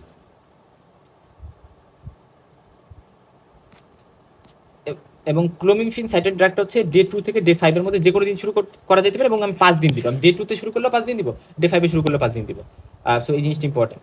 আর ডে 10 এ আমরা ফলিকুলার মনিটরিং করবো, এবং ফলিকুলার মনিটরিং করে যদি দেখি যে 17 মিলিমিটার বা তার বেশি, তাহলে আমরা ইনজেকশন হিউম্যান কোরিয়নিক গোনাডোট্রপিন দিতে পারি, যেটা ওভুলেশন ট্রিগার করতে পারে। কারণ একটা কথা মনে রাখবো যে হিউম্যান কোরিয়নিক গোনাডোট্রপিন যেটা, এটা হচ্ছে আমরা এলএইচ যে হরমোনটা আছে, এলএইচ, তো এলএইচ হরমোনটার অল্টারনেটিভ হিসেবে আমরা এইচসিজি দিই, কারণ এইচসিজিটা হচ্ছে এলএইচ এর মতোই কাজ করে। সো এইচসিজিটা আমরা ওভুলেশন ট্রিগার করতে দিতে পারি, এলএইচ সার্চটাকে ক্রিয়েট করতে দিতে পারি, এবং এর বাদ এটা দেওয়ার বা 32 থেকে 36 ঘন্টা পরে আমরা ওভুলেশন মানে ইন্টিউটেরিন ইনসিমিনেশন করতে পারি, কারণ ওই টাইমে আমি ধরে নিতে পারি যে ওভুলেশন হবে, এবং ওই টাইমে হচ্ছে প্রসেসটা করতে পারি। এবং হাইকোসি নামে একটা জিনিস আছে, যার মানে হচ্ছে হিস্টো কন্ট্রাস্ট সোনোগ্রাফি। রুবিন্স ক্যানুলাটা এরকম থাকে, এরকম রুবিন্স ক্যানুলা থাকে, এবং এটার আমরা রুবিন্স টেস্ট বা কার্বন ডাইঅক্সাইড ইনসাফলেশন টেস্ট কথাটা মাথায় রাখো। তো এটা একটা মানে অবসোলেট টেস্ট। এটার মাধ্যমে যেটা হয় যে আমরা কার্বন ডাইঅক্সাইড দিয়ে দিই, ধরো ইউটারাসের ওখান থেকে কার্বন ডাইঅক্সাইড দিয়ে দিই, যেটা পরবর্তীতে হচ্ছে ফেলোপিয়ান টিউবের মধ্যে ফর এক্সাম্পল গেল। তো ওই কার্বন ডাইঅক্সাইডটা পরবর্তীতে আমরা হচ্ছে স্টেথোস্কোপ ইউজ করি, স্টেথোস্কোপ ইউজ করে আমরা হচ্ছে ওই গ্যাসটার থ্রুতে আমরা হচ্ছে একটু কিছু মানে অসকালটেশন করে বোঝার ট্রাই করি। সো এটা এক ধরনের ইনসাফলেশন টেস্ট আমরা বলি। সো এটা নিয়ে আমরা পরবর্তীতে আরেকটু ডিটেলসে জানবো। হাইকোসি যেটা হিস্টেরো কন্ট্রাস্ট সোনোগ্রাফি, এটাতে হচ্ছে আমরা ইনজেকশন দিয়ে একটা কন্ট্রাস্ট ইনহান্সিং এজেন্ট ইউটারাসের মধ্যে, এটা হতে পারে লিগনোসল 2% লিগনোকেইন জেলি প্লাস সেলাইন, এদের মিক্সচার আর কি। তো এটার পরে হচ্ছে এটা টিউব দিয়ে যাবে, যেটা ইউএসজিতে আমরা ভালো ভিজিবলি দেখতে পারবো। সো এটাই হচ্ছে সোনোগ্রাফি, অর্থাৎ সোনোগ্রাফি ইউজ করে ইউএসজি ইউজ করে আমরা টিউবের মধ্যে দিয়ে যাচ্ছে, এবং এই টেস্টটা আমি হচ্ছে করতেছি। তো এখানে আমরা কি ইউজ করতেছি, লিগনোকেইন জেলি 2% আর স্যালাইন, এবং এটা অ্যাডভান্টেজ হচ্ছে ওপিডিতে করা যেতে পারে, লেস পেইনফুল, সেফ এবং কস্ট এফেক্টিভ। হিস্টোস্যালপিঙ্গোগ্রাফিতে আমরা লিস উইলকিনসন ক্যানুলা তো আমরা ইউজ করি, এবং আমরা রেডিওলজি টেবিলে এক্সরে ফিল্ম আমরা নিতে থাকবো সিমালটেনিয়াসলি, এবং এটা ইউজুয়ালি পোস্ট ম্যানস্ট্রুয়াল, অর্থাৎ ম্যানস্ট্রুয়েশনের পরে মানে প্রি ওভুলেটরি টাইমটাতে আমরা অবশ্যই এটা করবো, এবং এটা ডে 6 থেকে 11 মাঝে যে কোনো দিন করা যেতে পারে, ডে 10 করা যেতে পারে পলিফেটিভ ফেজের মধ্যে। এবং কন্টেন্ডিকেশন জেনিটাল টিউবারকুলোসিস থাকলে, জেনিটাল ইনফেকশন থাকলে, তারপরে যে ডায়েট আমি ইউজ করতেছি সেটাতে অ্যালার্জি থাকলে, ব্লিডিং থাকলে করা যাবে না, এবং এখানে কোনো অ্যানেস্থেসিয়া কিন্তু ইউজ করা হয় না, তবে ব্যথার ওষুধ ইউজ করা যাইতে পারে, ডক্সিসাইক্লিন ইউজ করা যেতে পারে। এবং দেখা যায় যে normal হিস্টোস্যালপিঙ্গোগ্রাফিতে free spell of die, অর্থাৎ ডাইগুলা বের হয়ে আসবে ফেলোপিয়ান টিউবের ওইখান দিয়ে, এটা ইন্ডিকেট করে টিউবটা প্যাটেন্ট। এবং টিউবাল আর্কিটেকচার দেখা যেতে পারে, ইউটারাইন আউটলাইন বোঝা যেতে পারে। যদি কোনো ফিলিং ডিফেক্ট থাকে তাহলে সেটা কিন্তু অবশ্যই খেয়াল করতে হবে, কারণ আমরা ফিলিং ডিফেক্ট পাইতে পারি বেশ কিছু কন্ডিশনে। অ্যাশারম্যান সিনড্রোম, যেটা অ্যাশারম্যান সিনড্রোম, ওখানে ফিলিং ডিফেক্ট থাকে, একটা ইরেগুলার থেকে একটা রেগুলার থাকে, কোনটা ইরেগুলার কোনটা রেগুলার, এই জিনিসটা হচ্ছে আমার ভিডিওতে তুমি পাবা। সোনো স্যালপিঙ্গোগ্রাফি নামে একটা টার্ম আছে, এটা আমরা হচ্ছে আল্ট্রাসাউন্ড দিয়ে আমরা হচ্ছে ফেলোপিয়ান টিউব অবজার্ভ করতেছি। এক্ষেত্রে আমরা ফলিক ক্যাথেটার দিয়ে আমরা ফার্স্টে ইনফ্লেট করি ইউটারাসটাকে, এবং পাশাপাশি আমরা ট্রান্সভাজানাল সোনোগ্রাফি করতেছি। এবং ম্যানেজ ইনফার্টিলিটি আমরা কীভাবে ম্যানেজ করবো, মনে রাখবো যে ফার্স্ট ট্রিটেবল কজগুলো, মানে যেই কজগুলো ট্রিটেবল, আর সেই কজগুলো আমার ফার্স্টে ট্রিট করতে হবে। যেমন একটা মহিলার যে ডিজিজটা আছে, যে ডিজিজের কারণে এরকম হচ্ছে, কারো হাইপারপোলেকটেমিয়া আছে, কারো হচ্ছে ফর এক্সাম্পল সাবমিউকাস ফাইব্রয়েড আছে। সো আমার পার্টিকুলার ট্রিটমেন্টটা দিতে হবে। এবং ফিমেল ফ্যাক্টরের মধ্যে ওভুলেটরি ডিসফাংশন হতে পারে, টিউবাল ফ্যাক্টর থাকতে পারে, ইউটেন ফ্যাক্টর থাকতে পারে, সার্ভাইকাল ফ্যাক্টর থাকতে পারে। এখন ওভুলেটরি ডিসফাংশন যদি হয়, তাহলে আমি হচ্ছে আমার টার্গেট থাকবে যে আমি মেনস্ট্রুয়াল সাইকেলটা কন্টিনিউ থাকবে এবং ওভুলেটরি সাইকেল হবে, মানে ওভুলেটরি ডিসফাংশন আছে, অ্যানোভুলেশন হয়তো বা হচ্ছে, ওভুলেশন হচ্ছে না ঠিক করে, আমার মেনস্ট্রুয়াল সাইকেলটা ঠিকঠাক থাকবে এবং ওভুলেশন হবে। তো এই ক্ষেত্রে আমরা ওভুলেশন ইন্ডিউসিং ড্রাগ দিতে পারি, সাথে ইন্ট্রাইউটেরাইন ইনসেমিনেশন করতে পারি। এগুলো তো কাজ না হলে ইনভাইট্রো ফার্টিলাইজেশন যাইতে পারি। আর টিউবাল ফ্যাক্টরের প্রবলেম থাকলে মেইন হচ্ছে মানে আলটিমেট গোল হচ্ছে আমার ইনভাইট্রো ফার্টিলাইজেশন। আচ্ছা, আর ইউট্রাইন ফ্যাক্টরের প্রবলেম হলে আমরা কারেক্টিভ সার্জারি করবো, যেমন মায়োমেক্টমি করতে পারি, যদি সাবমিউকাস ফাইব্রয়েড হয় মায়োমেক্টমি করতে পারি। তারপর সার্ভাইকাল ফ্যাক্টর থাকলে আমরা হচ্ছে মেইনলি ওভুলেশন ইনডিউসিং ড্রাগস মানে clomiphene citrate plus intrauterine insemination এর মাধ্যমে আমরা করতে পারি। আর আনএক্সপ্লেইন ফার্টিলিটির ক্ষেত্রে ওই যে ওভুলেশন ইনডিউসিং ড্রাগ এবং ইন্টার ইনসেমিনেশনের মাধ্যমে করতে পারি। এটা ট্রাই করবো ফার্স্টে, যদি এটার তো কাজ নয় তাহলে আমরা ইনভিট্রো ফার্টিলাইজেশনে কিন্তু দিকে যাবো। আচ্ছা, যদি জেনিটাল টিবি থাকে তাহলে আমরা বলে আসছি কিন্তু ফার্স্টে অ্যান্টি টিউবারকুলার ড্রাগস দিব, তারপরে হচ্ছে আমরা আইভিএফ করব যদি অ্যান্ডোমেট্রিয়াল ক্যাভিটি নর্মাল থাকে। সেভাবে হচ্ছে আমরা জেনিটাল টিউবারকুলোসিসের ক্ষেত্রে ইনফার্টিলিটির দিকে আগাইতে পারি। আর endometriosis associated infertility problem solve করতে হলে আমার যদি মাইল্ড ডিজিজ থাকে তেমন প্রবলেম নেই, তাহলে আমি ওভুলেশন ইন্ডাকশন দিব, ইন্টারইউটেরাইন ইনসেমিনেশন করবো। যদি এটাও ফিল করে তাহলে আইভিএফ দিব, বাট যদি মডারেট টু সিভিয়ার থাকে তাহলে হচ্ছে আইভিএফ দিয়ে আমি ট্রাই করবো। ঠিক আছে, আইভিএফ এর আগে যদি এমন থাকে যে হয়তো আরও প্রবলেম আছে, অ্যাডিসিওলাইসিস, সিস্টেকটমি, এইগুলো করা লাগলে এগুলো আমরা করি, তারপরে আমি আইভিএফ এর দিকে যাবো।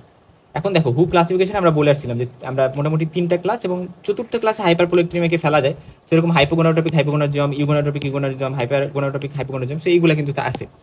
এবং হাইপোগোনাটোপিক হাইপোগোনারিজমের মধ্যে আমরা জানি যে হাইপোথ্যালামিক অ্যামোনেরিয়া বা ক্যালমান সিনড্রোম, শিহান সিনড্রোম, এগুলো থাকতে পারে। তারপরে পিসিওএস যেটা, এটা হচ্ছে আমাদের ইউগোনাটোপিক ইউগোনারিজমের মধ্যে আছে। তো এখানে ড্রাগ অফ চয়েস কি, পিসিওএস আমরা জানি লেট্রোজল ড্রাগ অফ চয়েস, এবং তারপরে ক্লোমিফিন সাইটেড বা ওভুলেশন ইনডিউসিং ড্রাগগুলো আমরা দিই। তারপরে গোনাডোটপিক সেকেন্ড লাইন হিসেবে দেওয়া যেতে পারে। আর হাইপারগোনাটোপিক হাইপোগোনারিজমে আমরা হচ্ছে প্রিম্যাচার ওভারিয়ান ইনসাফিসিয়েন্সি, গোনাডাল ডিজেনেসিস, এগুলো থাকে। আর হাইপারপ্রোলেক্টিমিয়াতে ডোপামিন অ্যাগনিস্ট দিয়ে আমরা ট্রিটমেন্ট করি।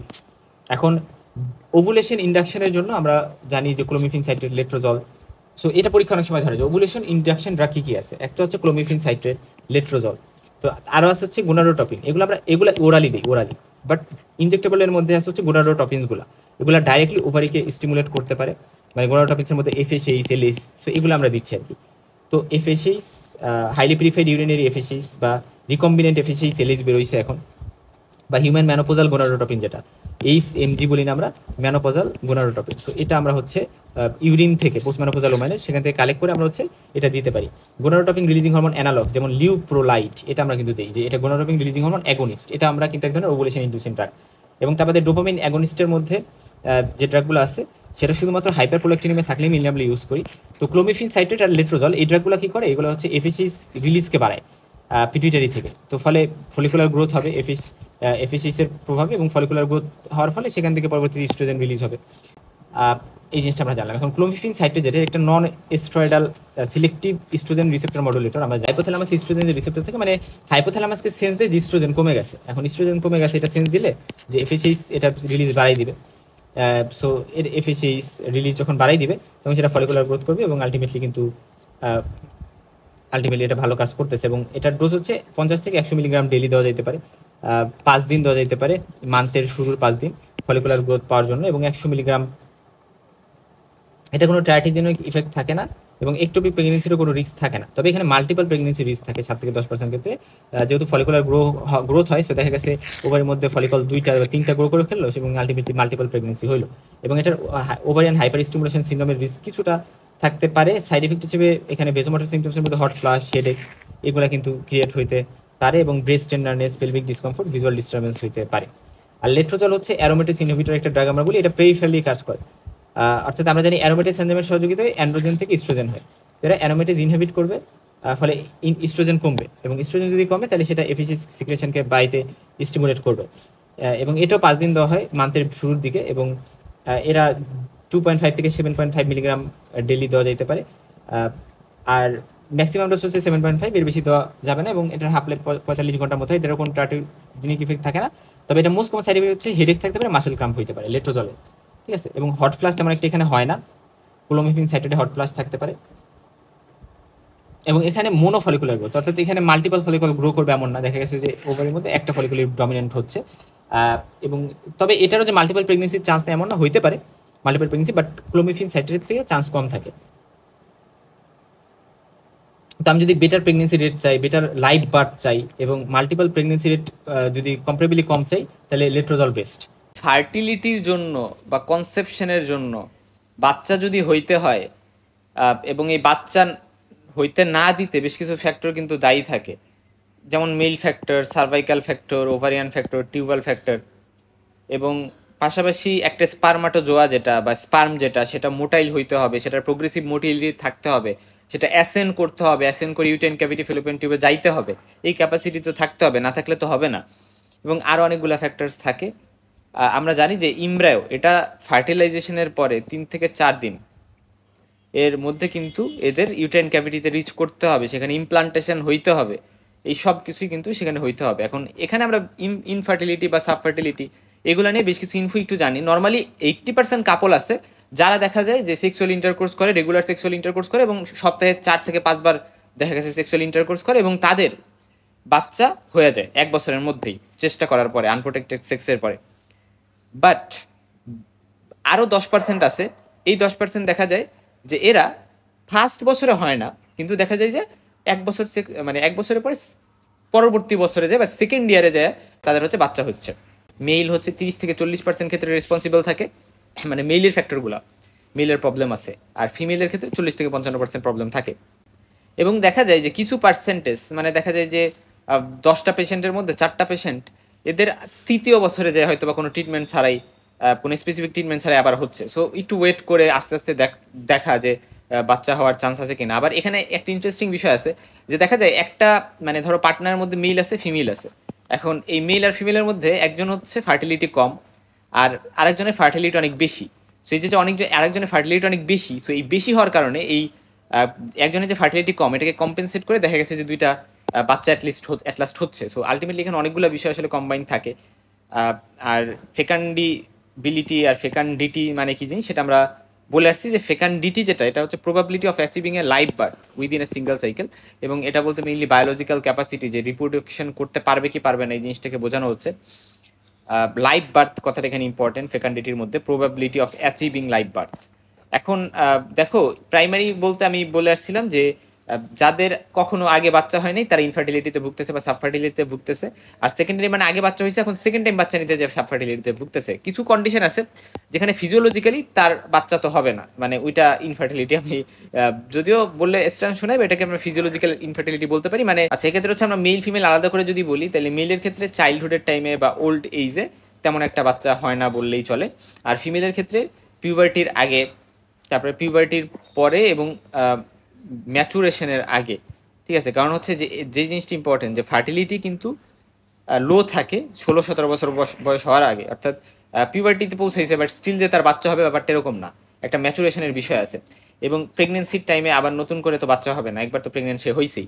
ল্যাকটেশনের টাইম, অর্থাৎ যখন সে বাচ্চাকে দুধ খাওয়াচ্ছে সেই টাইমেও কিন্তু তার প্রেগনেন্সি বা বাচ্চা হবে না। এবং বিফোর ম্যানোপজ, অর্থাৎ ম্যানোপজের আগ দিয়ে দেখা যায় যে ফার্টিলিটি ফল করে প্রি ম্যানোপোজাল টাইমটাতেও, এবং ম্যানোপজের পরেও তো হবে না বাচ্চা। 35 বছরের বেশি যদি ওয়াইফের বয়স হয়ে যায়, তারপরে কিভাবে সেক্স করা উচিত, কয়টাস করা উচিত এই জিনিস সম্পর্কে ভালো নলেজ নাই, বা কোন সময় সেক্সুয়াল ইন্টারকোর্স করলে বাচ্চা হইতে পারে এই জিনিসগুলো তো জানা লাগবে, রাইট? অর্থাৎ ওভুলেশনের আগ দিয়ে, ওভুলেশনের মানে যখন ওভুলেশনের পসিবল ডেট, যেমন ধরো 14তম দিন ওভুলেশন হয়, এখন এটার আশপাশ দিয়ে তোমার সেক্সুয়াল ইন্টারকোর্স করতে হবে বাচ্চা যদি হইতে হয়। সো এই নলেজ তো থাকতে হবে। সেক্সুয়াল ইন্টারকোর্সে বিভিন্ন ডিফিকাল্টি হচ্ছে, ব্যথা হচ্ছে, ঠিকভাবে করতে পারতেছে না, ওই টাইম অনেক অ্যাংজাইটি এবং মেন্টাল অ্যাটাচমেন্টের ঘাটতি, আন্ডারস্ট্যান্ডিংয়ের ঘাটতি, সো মনোযোগ দিয়ে করতে পারতেছে না, এবং অনেক বেশি ইনফ্রিকুয়েন্ট ইন্টারকোর্স, মানে ঠিকঠাকভাবে বা মানে দেখা যাচ্ছে ইন্টারকোর্স করছে আবার অনেক দিন পর ইন্টারকোর্স করলো, সেই যে ইনফ্রিকুয়েন্ট ইন্টারকোর্স এটাতেও কিন্তু বাচ্চা হওয়ার চান্সটা কম থাকে। এবং ইন্টারকোর্সের টাইমে দেখা যায় যে অনেকে লুব্রিকেন্টস ইউজ করতে পারে, এবং এই লুব্রিকেন্টসগুলো কিন্তু স্পার্মকে কিল করে ফেলতে পারে, সেই জন্য লুব্রিকেন্টস ইউজ করা অ্যাভয়েড করতে হবে, এটা বেটার আর কি। এবং ইমিউনোলজিক্যাল ফ্যাক্টরও কিন্তু থাকে, যেমন অ্যান্টি স্পার্ম অ্যান্টিবডিজ থাকে যেগুলো আসলে স্পার্মকে ডিস্ট্রয় করে দিতে পারে। এখন আমরা দুইটা টার্ম একটু জানি, একটা কার্টিজানার সিনড্রোম, তো এটা একটা অটোজোমাল ডিজিজ, এবং এটার ফলে সিলিয়ারি ফাংশন কমে যায় এবং স্পার্ম মোটিলিটিও দেখা যায় কমে যেতে পারে যাদের কার্টিজানার সিনড্রোম আছে। এবং কার্টিজানার সিনড্রোমটা আমরা যখন আসলে প্রাইমারি সিলিয়ারি ডিসকাইনেসিয়া আমরা বলি যে সিলিয়ার মোটিলিটি নষ্ট হয়ে যায় এবং এর ফলে মোটিলিটি কমে যায়। এবং আরেকটা বিষয় কি, যে যাদের ব্রঙ্কিয়াক্টিসিস আমরা বলি, ব্রঙ্কিয়াক্টিসের কারণ হিসেবে কার্টিজানার সিনড্রোম হইতে পারে। তারপরে সাইটাস ইনভার্সাস, অর্থাৎ বডির অর্গানগুলা উল্টা দিকে আছে, যেমন হার্ট রাইট সাইডে আছে, লিভার লেফট সাইডে আছে, সো এরকম বডির অর্গানগুলো উল্টাই গেছে, এই কন্ডিশনগুলো কিন্তু কার্টিজানার সিনড্রোমে পাওয়া যায়। ক্যালমান সিনড্রোম মানে টেস্টিকুলার ফেলিওর হইতে পারে, গেনোডোট্রপিন ডিফিসিয়েন্সি ক্যালমান সিনড্রোমে হইতে পারে, এটা আমরা জানি। ইয়াং সিনড্রোম নামে একটা টার্ম আছে, এটা মানে হচ্ছে এপিডিডাইমাল অবস্ট্রাকশন হয় এবং এখানে ব্রঙ্কিয়াকটিসিসও থাকে। সেরকম বেশ কিছু সিনড্রোমের ক্ষেত্রে ইনফার্টিলিটি হইতে পারে। এখন ফিমেলের ক্ষেত্রে যে ফ্যাক্টরগুলো থাকে, তো ফিগো বলতেছে যে ওভুলেটরি ডিসফাংশন এটার 30-40% ক্ষেত্রে দায়ী, tubal disease 25-35, uterine factor 10%, cervical factor 5% এবং পেলভিক অ্যানোমেট্রিওসিস বা অ্যানোমেট্রিওসিসের কারণে 1-10% ক্ষেত্রে ইনফার্টিলিটি হইতে পারে ফিমেলের ক্ষেত্রে।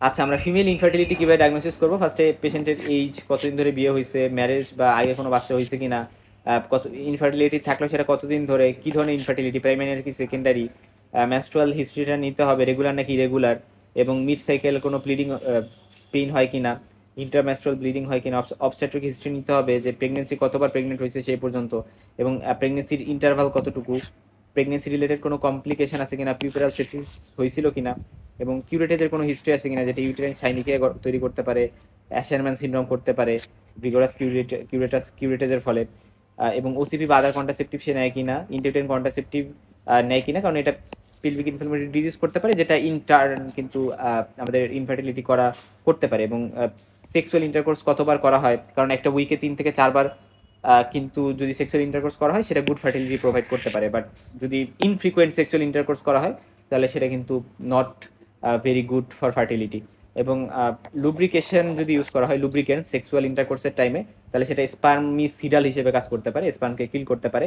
এবং ডিসপ্যারোনিয়া যদি থাকে, সেক্সুয়াল ইন্টারকোর্সের সময় অনেক বেশি ব্যথা হচ্ছে বা সেক্সুয়াল আর্জ মহিলা পাচ্ছে না, লিবিডো কমে গেছে, তখন কিন্তু ইনফার্টিলিটি এমনিতেই হবে। এবং সেক্সুয়ালি ট্রান্সমিটেড ডিজিজ বলো বা টিউবারকুলোসিস বা ডায়াবেটিস বা থাইরয়েড কোনো ডিসঅর্ডার আছে কিনা, pelvic inflammatory disease, endometriosis, fibroid, যেগুলা আলটিমেটলি কিন্তু প্রেগনেন্ট হওয়ার পিছনে একটা হাইন্ডারেন্স হিসেবে কাজ করতে পারে। হিরসুটিজম, অ্যাকনি, অবিসিটি আছে কিনা যেটা পলিসিস্টিক ওভারি সিনড্রোমকে হয়তোবা সাজেস্ট করতে পারে, বা অ্যান্ড্রোজেন প্রডিউসিং কোনো টিউমার হয়তোবা সাজেস্ট করতে পারে। গ্যালাক্টোরিয়া যেটা হাইপোলেকটিন লেভেলকে ইন্ডিকেট করে, এবং আমরা জানি হাইপার পোলেকটিনিমিয়াতে হচ্ছে কিন্তু ইনফার্টিলিটি হইতে পারে, সেক্ষেত্রে আমরা ব্রোমোক্যাপটিন বা আদার যে ড্রাগগুলো আছে ওইগুলা, মানে যেগুলো হচ্ছে ডোপামিন অ্যাগনিস্ট, ওই ড্রাগগুলো দিয়ে আমরা ট্রিট করতে চাই। এবং সার্জিক্যাল হিস্ট্রি বলতে অ্যাবডোমিনাল বা পেলভিক কোনো সার্জারি আছে, বা হচ্ছে দেখা যাচ্ছে যেটা পরবর্তীতে যেটা ফেলোপিয়ান টিউব ওটার আশপাশ দিয়ে অ্যাডিশন তৈরি করছে এবং আলটিমেটলি এটা ফার্টিলিটির সাথে ইন্টারফেয়ার করতেছে। মহিলাটা অবেস, ওয়েট এবং ওয়েট কেমন, অ্যাকনি আছে কিনা, হিরসুটিজম আছে কিনা, গয়টার আছে কিনা, এই জিনিসগুলো আমরা অ্যাপেন্ডিক্সে দেখবো। ব্রেস্ট অ্যাট্রোফিক কিনা বা ব্রেস্ট থেকে মিল্ক বেরোচ্ছে কিনা, হাইপারপ্রোল্যাকটিনিমিয়া যেটা একটা মানে ইন্ডিকেটর হইতে পারে। সেকেন্ডারি সেক্স ক্যারেক্টার্স ডেভেলপ করছে কিনা, এবং পাশাপাশি অ্যাবডোমেনে ফাইব্রয়েড, টিউবোভেরিয়ান মাস এরকম কিছু আছে কিনা, আমরা ভালভাতে কোনো ক্লাইটোরাল ইনলার্জমেন্ট, সেপ্টেড ভ্যাজাইনা বা ট্রান্সভার্স মেমব্রেন আছে কিনা, ইলঙ্গেটেড সার্ভিক্স বা ইউটারিসটাকে আমরা ভালো করে দেখবো। অ্যাডনেক্সা মানে ওভারি এবং ফেলোপিয়ান টিউবকে আমরা ভালো করে দেখবো। অ্যান্ডোমেট্রিওসিসের ক্ষেত্রে কিন্তু ইউটেরোস্যাক্রাল লিগামেন্টের নোডুলারিটি থাকতে পারে, পিএইডি অ্যান্ডোমেট্রিওসিসে টেন্ডারনেস থাকতে পারে অ্যাডনেক্সাল স্ট্রাকচারে, এবং থিকেন ফর্নিক্স আমরা পেলভিক ইনফ্লামেটরি ডিজিজে পাইতে পারি। ওভারিগুলো ইনলার্জ হইতে পারে ওভারিয়ান টিউমারে, টিউব ওভারিয়ান মাসে, অ্যান্ডোমেট্রিওটিক সিস্ট থাকলে, পলিসিস্টিক ওভারিয়ান সিনড্রোম থাকলে। ইনভেস্টিগেশন আমরা সিবিসি করবো ফর শিওর, ইনফেকশন আছে কিনা এটা দেখার জন্য, ইএসআর এবং র্যাপিড ব্লাড সুগার এটাও করবো। এক্সরে চেস্ট এবং মাইক্রোব্যাকটেরিয়াম টিউবারকুলোসিস এই জিনিসটাকে আমার এক্সক্লুড তো করতে হবে, কারণ এটা একটা ইনফার্টিলিটির কারণ। আমার basal body temperature, cervical mucus test, progesterone দেখা, এলিস দেখা, এটা মিলি ইউরিনে দেখা হয়, এবং এন্ডোমেট্রিয়াল বায়োপসি করা, তারপরে ফলিকল মনিটরিং করা, ল্যাপ্রোস্কোপিক ভিজুয়ালাইজেশন কর্পাস লুটিয়ামের, এই জিনিসগুলোর মাধ্যমে আমরা কিন্তু ওভুলেশন হয়েছে কিনা এই জিনিসটা মনিটর করতে পারি। টিউবাল প্যাথোলজি দেখার জন্য আমরা ডাইলেটেশন অ্যান্ড ইনসাফলেটেশন টেস্ট নামে একটা টেস্ট আছে, ওটা করতে পারি। হিস্ট্রোস্যালপিঙ্গোগ্রাফি, ল্যাপ্রোস্কোপিক ক্রোমোপার্টিভেশন, তারপরে সোনো হিস্ট্রোস্যালপিঙ্গোগ্রাফি, তারপরে তারপরে হচ্ছে স্যালপিঙ্গোস্কোপি বা ফ্যালোপোস্কোপি, এগুলো করা যেতে পারে। ইউটেরাইন প্যাথোলজি দেখার জন্য হিস্ট্রোস্যালপিঙ্গোগ্রাফি এবং হিস্ট্রোস্কোপি, এটা গোল্ড স্ট্যান্ডার্ড। সার্ভাইকাল প্যাথোলজি দেখার জন্য পোস্ট কোয়েটাল টেস্ট বা যেটাকে আমরা সিমস হুনার টেস্ট বলি, এটা আমরা অলরেডি বলে আসছি। এবং sperm cervical mucus contact test একটা টেস্ট, এটা আমরা করতে পারি। পাশাপাশি এখানে testosterone, thyroid stimulating hormone, progesterone, oestrogen, prolactin, LH, FSH, এগুলা যেটা মানে দরকার সেটা আমরা টেস্ট করবো। এবং ইমিউনোলজিক্যাল টেস্ট বলতে আমরা অ্যান্টিস্পার্ম অ্যান্টিবডি ডিটেকশনের জন্য টেস্ট করতে কিন্তু পারি ফিমেল সেরাম নিয়ে। হ্যাঁ, তো আমাদের মেইন টার্গেট কি থাকে, যখন একটা কাপল আসে আমরা ফার্স্টে সিমেন অ্যানালাইসিস করবো মেইলের, এবং আমরা ওভুলেশন মহিলাটার হচ্ছে কিনা ঠিকঠাক, মহিলার টিউব প্যাটার্ন আছে কিনা, এই জিনিসগুলো আমরা ফার্স্টে দেখতে হবে। একটা কাপলকে আমি ইনভেস্টিগেট করবো যখন তারা 1 বছর আনপ্রোটেক্টেড সেক্স করার পরে বাচ্চা হয়নি, তারা কনসার্ন, এবং আমি তাদেরকে মানে ইভ্যালুয়েশন করব। অপরদিকে যাদের একটা মহিলা তার বয়স 35 হয়ে গেছে বা একটা পুরুষ তার বয়স 40 হয়ে গেছে এবং এখনও তাদের বাচ্চা হচ্ছে না, তো ওই টাইমেও কিন্তু আমার ইনভেস্টিগেট বা ইভ্যালুয়েট করতে হবে। আর ইনফার্টিলিটির ট্রিটমেন্টে আমরা ফার্স্ট রিঅ্যাসিওর করবো যে আপনারা একটু ধৈর্য ধরেন, আস্তে আস্তে হবে, চেষ্টা করতে থাকেন। দুশ্চিন্তা করা যাবে না, অনেক বেশি কাজ করা যাবে না, কারণ একটা জিনিস ইম্পর্টেন্ট যে যারা অনেক বেশি প্রেশারে থাকে, অনেক বেশি টেনশন করে, তাদের কিন্তু ইনফার্টিলিটি হইতে পারে, সাইকোলজিক্যাল একটা বিষয় অ্যাসোসিয়েটেড থাকে। এবং যদি কয়টাল প্রবলেম থাকে সেটা কিন্তু কারেক্ট করতে হবে। যেমন পজিশন, মানে সেক্সুয়াল ইন্টারকোর্সের পজিশন চেঞ্জ করা যাইতে পারে, এবং মিড সাইকেলের টাইমে হচ্ছে সেক্সুয়াল ইন্টারকোর্স করার সাজেশন দিতে হবে, স্পেশালি যখন ওভুলেশন হচ্ছে বা তার আশপাশ দিয়ে। আর কয়টাস বা সেক্সুয়াল ইন্টারকোর্সের পরে ওয়াইফ কিন্তু 10 মিনিট ধরে রেস্ট নিতে হবে, এটা ইম্পর্টেন্ট, কারণ রেস্ট নেওয়াটা জরুরি। এবং এক্ষেত্রে একটা বিষয় আছে যে বাটারটা একটু ইলিভেটেড থাকবে, ঠিক আছে, উইথ ইলিভেটিং বাটাক অন পিল, অর্থাৎ পিলোর উপরে বাটাকটা একটু উঁচু করে রাখবে। এই জিনিসটা হয়তো বা ভালো করে স্পার্মকে অ্যাসেন্ড করতে হেল্প করতে পারে। এবং মাইনর সাইকো সেক্সুয়াল প্রবলেম যদি থাকে সেটাকে আমার কারেক্ট করতে হবে। বডি ওয়েট কিন্তু বিএমআই 20 থেকে 24-এর মধ্যে অ্যাটলিস্ট রাখা উচিত। এটা কিন্তু ইম্পর্টেন্ট, ফিমেলের ক্ষেত্রে বলি বা বোথ পার্টনার্সের ক্ষেত্রে এটা ইম্পর্টেন্ট, বিএমআইটা ঠিকঠাক থাকতে হবে। এবং স্মোকিং এবং অ্যালকোহল দুইটাই অ্যাভয়েড করতে হবে। আর ফিমেলের ক্ষেত্রে হচ্ছে মেডিকেল ট্রিটমেন্টের মধ্যে আমরা ওভুলেশন ইন্ডিউসিং ড্রাগ যেমন ক্লোমিফিন, সাইট্রেট, লেট্রোজল এগুলো আমরা দিতে পারি। বা ওভুলেশন ইন্ডিউসিং ড্রাগের মধ্যে gonadotropin releasing hormone, gonadotropin releasing hormone analogs এগুলো আছে। বা বা হচ্ছে হিউম্যান ম্যানোপোজাল গোনাডোট্রপিন বা হচ্ছে হিউম্যান কোর্নিক গোনাডোট্রপিন, যেটা হচ্ছে এলিসের মতো কাজ করে, এলএইচ বা এফএসএইচ, এই হরমোনগুলো আমরা দিতে পারি, যেগুলো আলটিমেটলি ওভুলেশনকে স্টিমুলেট করবে। অ্যাডজুভেন্ট থেরাপি হিসেবে হাইপার ইনসুলিনিমিয়া যদি থাকে, ইনসুলিন রেজিস্ট্যান্ট যদি থাকে, আমরা মেটফর্মিন ইউজ করতে পারি, অ্যান্টি ডায়াবেটিক ড্রাগ। এবং এইটা খুব ইম্পর্টেন্ট, হাইপার প্রোলেক্টিনিমিয়ার জন্য আমরা ব্রোমোক্যাপটিন বা ডোপামিন অ্যাগনিস্ট ইউজ করি, পাশাপাশি আরেকটা ড্রাগ আছে, এই ড্রাগটার নাম মনে রাখতে হবে, সেটা হচ্ছে ক্যাবারগোলিন। ক্যাবারগোলিন ড্রাগটাও কিন্তু আমরা ইউজ করি।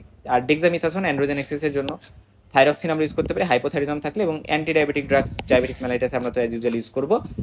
অপারেটিভ ট্রিটমেন্টের মধ্যে হচ্ছে টিউবাল এবং পেরিটোনিয়াল যদি ফ্যাক্টরস অ্যাসোসিয়েটেড থাকে, আমরা পেরিটিউবাল অ্যাডেশন এর জন্য সালপিঙ্গো ওভারিওলাইসিস করা যেতে পারে। প্রক্সিমাল টিউবাল ব্লকের জন্য টিউবাল ক্যানুলেশন বেলুন টিউবোপ্লাস্টি। তারপরে ডিস্টাল টিউবাল ব্লকের জন্য ফিমরিওপ্লাস্টি বা ফিমরিওলাইসিস। তারপরে নিও সালপিঙ্গোস্টোমি। মিড টিউবাল ব্লক অর্থাৎ টিউবের মাঝখান দিয়ে হয়তো ব্লক হয়েছে, এই জন্য এইটাতে আমরা রিভার্সাল অফ টিউবাল লাইগেশন কিন্তু করতে পারি, হয়তো বা ইসমাসের ওই জায়গায় দিয়ে ব্লক হয়েছে, হ্যাঁ, তো তখন আমরা কিন্তু রিভার্সাল অফ টিউবাল লাইগেশন, হ্যাঁ, এই কথাটি ইম্পর্টেন্ট। অর্থাৎ এটা বলতে বোঝানো হয়েছে যে শান্ত ইসমাসের ওই রিজনটা দিয়ে, ইসমাসের ওই রিজন দিয়ে, মানে টিউবাল লাইগেশন যেটা, যে ধরো কেউ হচ্ছে বাচ্চা আর চায় না, বা মানে বাচ্চা টিউবাল লাইগেশন করে দেওয়া হয়েছে, এখন তার ফার্টিলাইজেশন হবে না আমরা চিন্তা করতেছি, বা আর বাচ্চা হবে না, তো টিউবাল লাইগেশন করে দেওয়া হয়েছে, এখন আমরা সে আবার হচ্ছে কয়েকদিন পরে আসছে, এখন সে তার আবার বাচ্চা দরকার, বা আবার সে হয়তো বা প্রেগনেন্ট হইতে চায়, তো তখন হয়তো বা টিউবাল লাইগেশনটাকে রিভার্স করতে চাচ্ছি, টিউবাল লাইগেশনটাকে বাদ দিয়ে দিতে চাচ্ছি। বাট নর্মালি টিউবাল লাইগেশন কিন্তু একটা নর্মালি ইরিভার্সিবল মেথড আমরা বলতে পারি, বা এটা দিয়ে দেওয়া মানে আমরা ধরে নিই বাচ্চা হবে না, কিন্তু আমরা হয়তো বা এটা রিক্যানালাইজেশন করা বা রিভার্সিবল করার দরকার হইতে পারে, মানে স্পেশাল সেটিংয়ে, স্পেশাল ক্ষেত্রে তখন আমরা ওই ইসমাসের ওই জায়গায় বা মিডিয়াল ওই জায়গাটা দিয়ে, যেহেতু ওই জায়গায় আমরা টিউবাল লাইগেশন করি, সো ওই জিনিসটাকে আমরা হয়তো রিক্যানালাইজেশন বা রিভার্সাল করার ট্রাই করতেছি। আচ্ছা, এখন আসো যে ইউটেরো ভ্যাজাইনাল সার্জারির মধ্যে মায়োমেক্টমি, সাবমিউকাস ফাইব্রয়েডের ক্ষেত্রে, বা আরও অনেকগুলো সার্জারি আছে, যেমন হচ্ছে ধরো যদি যদি হচ্ছে অ্যাশারম্যান সিনড্রোম হয়, আমরা ওই জায়গায় যে অ্যাডিশনগুলো হয়েছে সেই অ্যাডিসিওলাইসিস করতেছি, পলিপ থাকলে পলিপেক্টমি করতেছি, এবং যদি ভ্যাজাইনাল ইন্ট্রোরাইটাসটা অনেক ইনলার্জ থাকে, মানে ভ্যাজাইনাল ওপেনিংটা, তাহলে সেটাখানে ফ্যান্টনস অপারেশন নামে একটা অপারেশন আছে, সেটা করা যেতে পারে। ভ্যাজাইনাল সেপ্টাম থাকলে সেটা রিমুভ করতে হবে, সার্ভিক্স ডাইলেটেশন করা লাগলে সেটা করতে হবে, এবং যদি কোনো ম্যাল ফরমেশন বা আমরা বলতে পারি ইউটেন পজিশনের প্রবলেম থেকে সেটা কারেক্ট করতে হবে।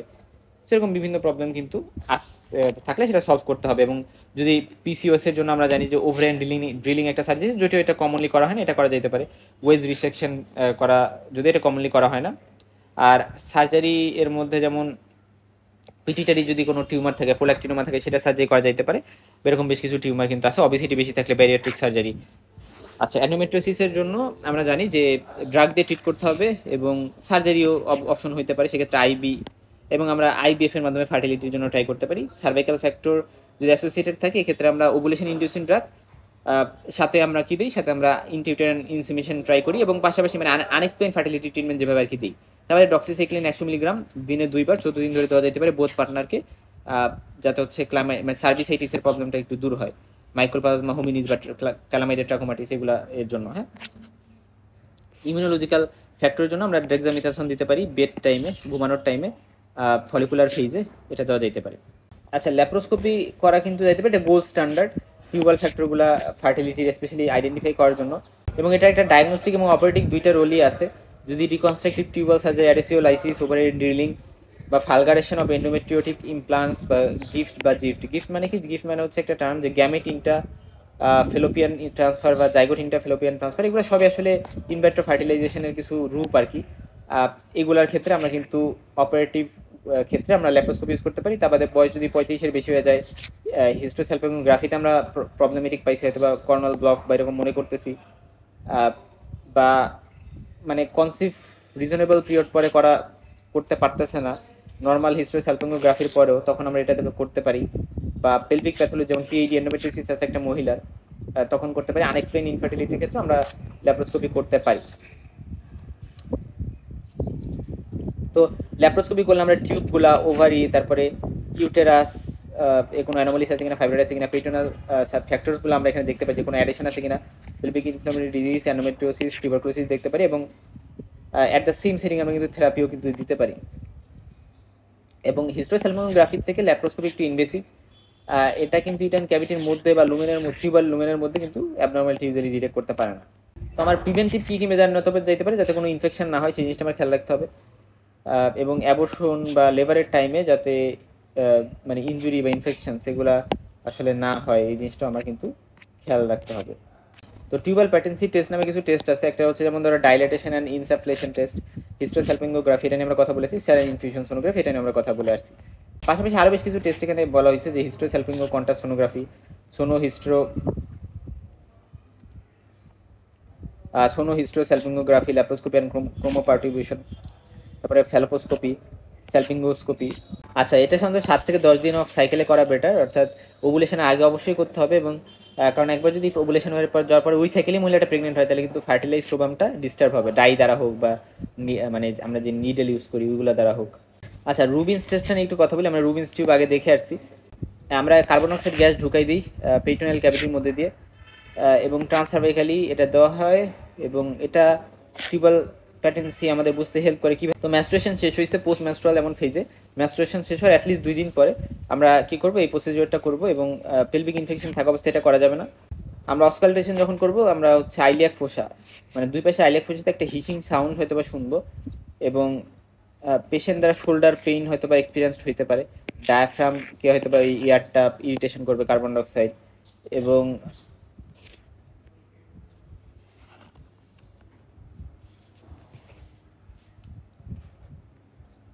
এবং কিছু ক্ষেত্রে কিন্তু এটা ফলস নেগেটিভ দিতে পারে কর্নাল স্পাজমের কারণে, এবং এটা কিন্তু ব্লকের সাইড এবং সাইড এটা ডিটেক্ট করতে পারে না, জাস্ট হয়তো আমাদের ব্লক হয়েছে এরকম কিছু হয়তো বা ধারণা দিতে পারে। সার্ভিক্সদের মধ্যে দিয়ে যদি কিছু বাতাস ঢুকানো হয়, ফর এক্সাম্পল বাতাস ঢুকানো, কার্বন ডাইঅক্সাইড ঢুকানো হলো, তো সেটা তো ফার্স্টে কী করবে, সার্ভিক্স থেকে ইউটেরাসে যাবে, ইউটেরাসে ফ্যালোপিয়ান টিউব হয়ে পরবর্তীতে কিন্তু ফ্যালোপিয়ান টিউবের ফিমেল ইন থেকে পরবর্তীতে পেরিটোনিয়ামের সাথে কানেকশন আছে। সো ওই যে কার্বন ডাইঅক্সাইড পেরিটোনিয়াল ক্যাভিটিতে যাইতে পারবে, আমি যদি সার্ভিক্স দিয়ে ঢুকাই, তাহলে সেটা কিন্তু মানে এটা ইন্ডিকেট করে যে বাতাসটা বের হয়ে পেরিটোনিয়াল ক্যাভিটিতে গেছে, এবং সেখানে একটা হিসিং নয়েজ হয়তো ক্রিয়েট করতেছে, আমি অসকালটেশন করে শুনতে পারতেছি, এটা মানে টিউবটা প্যাটেন্ট আছে, টিউবের সমস্যা নাই।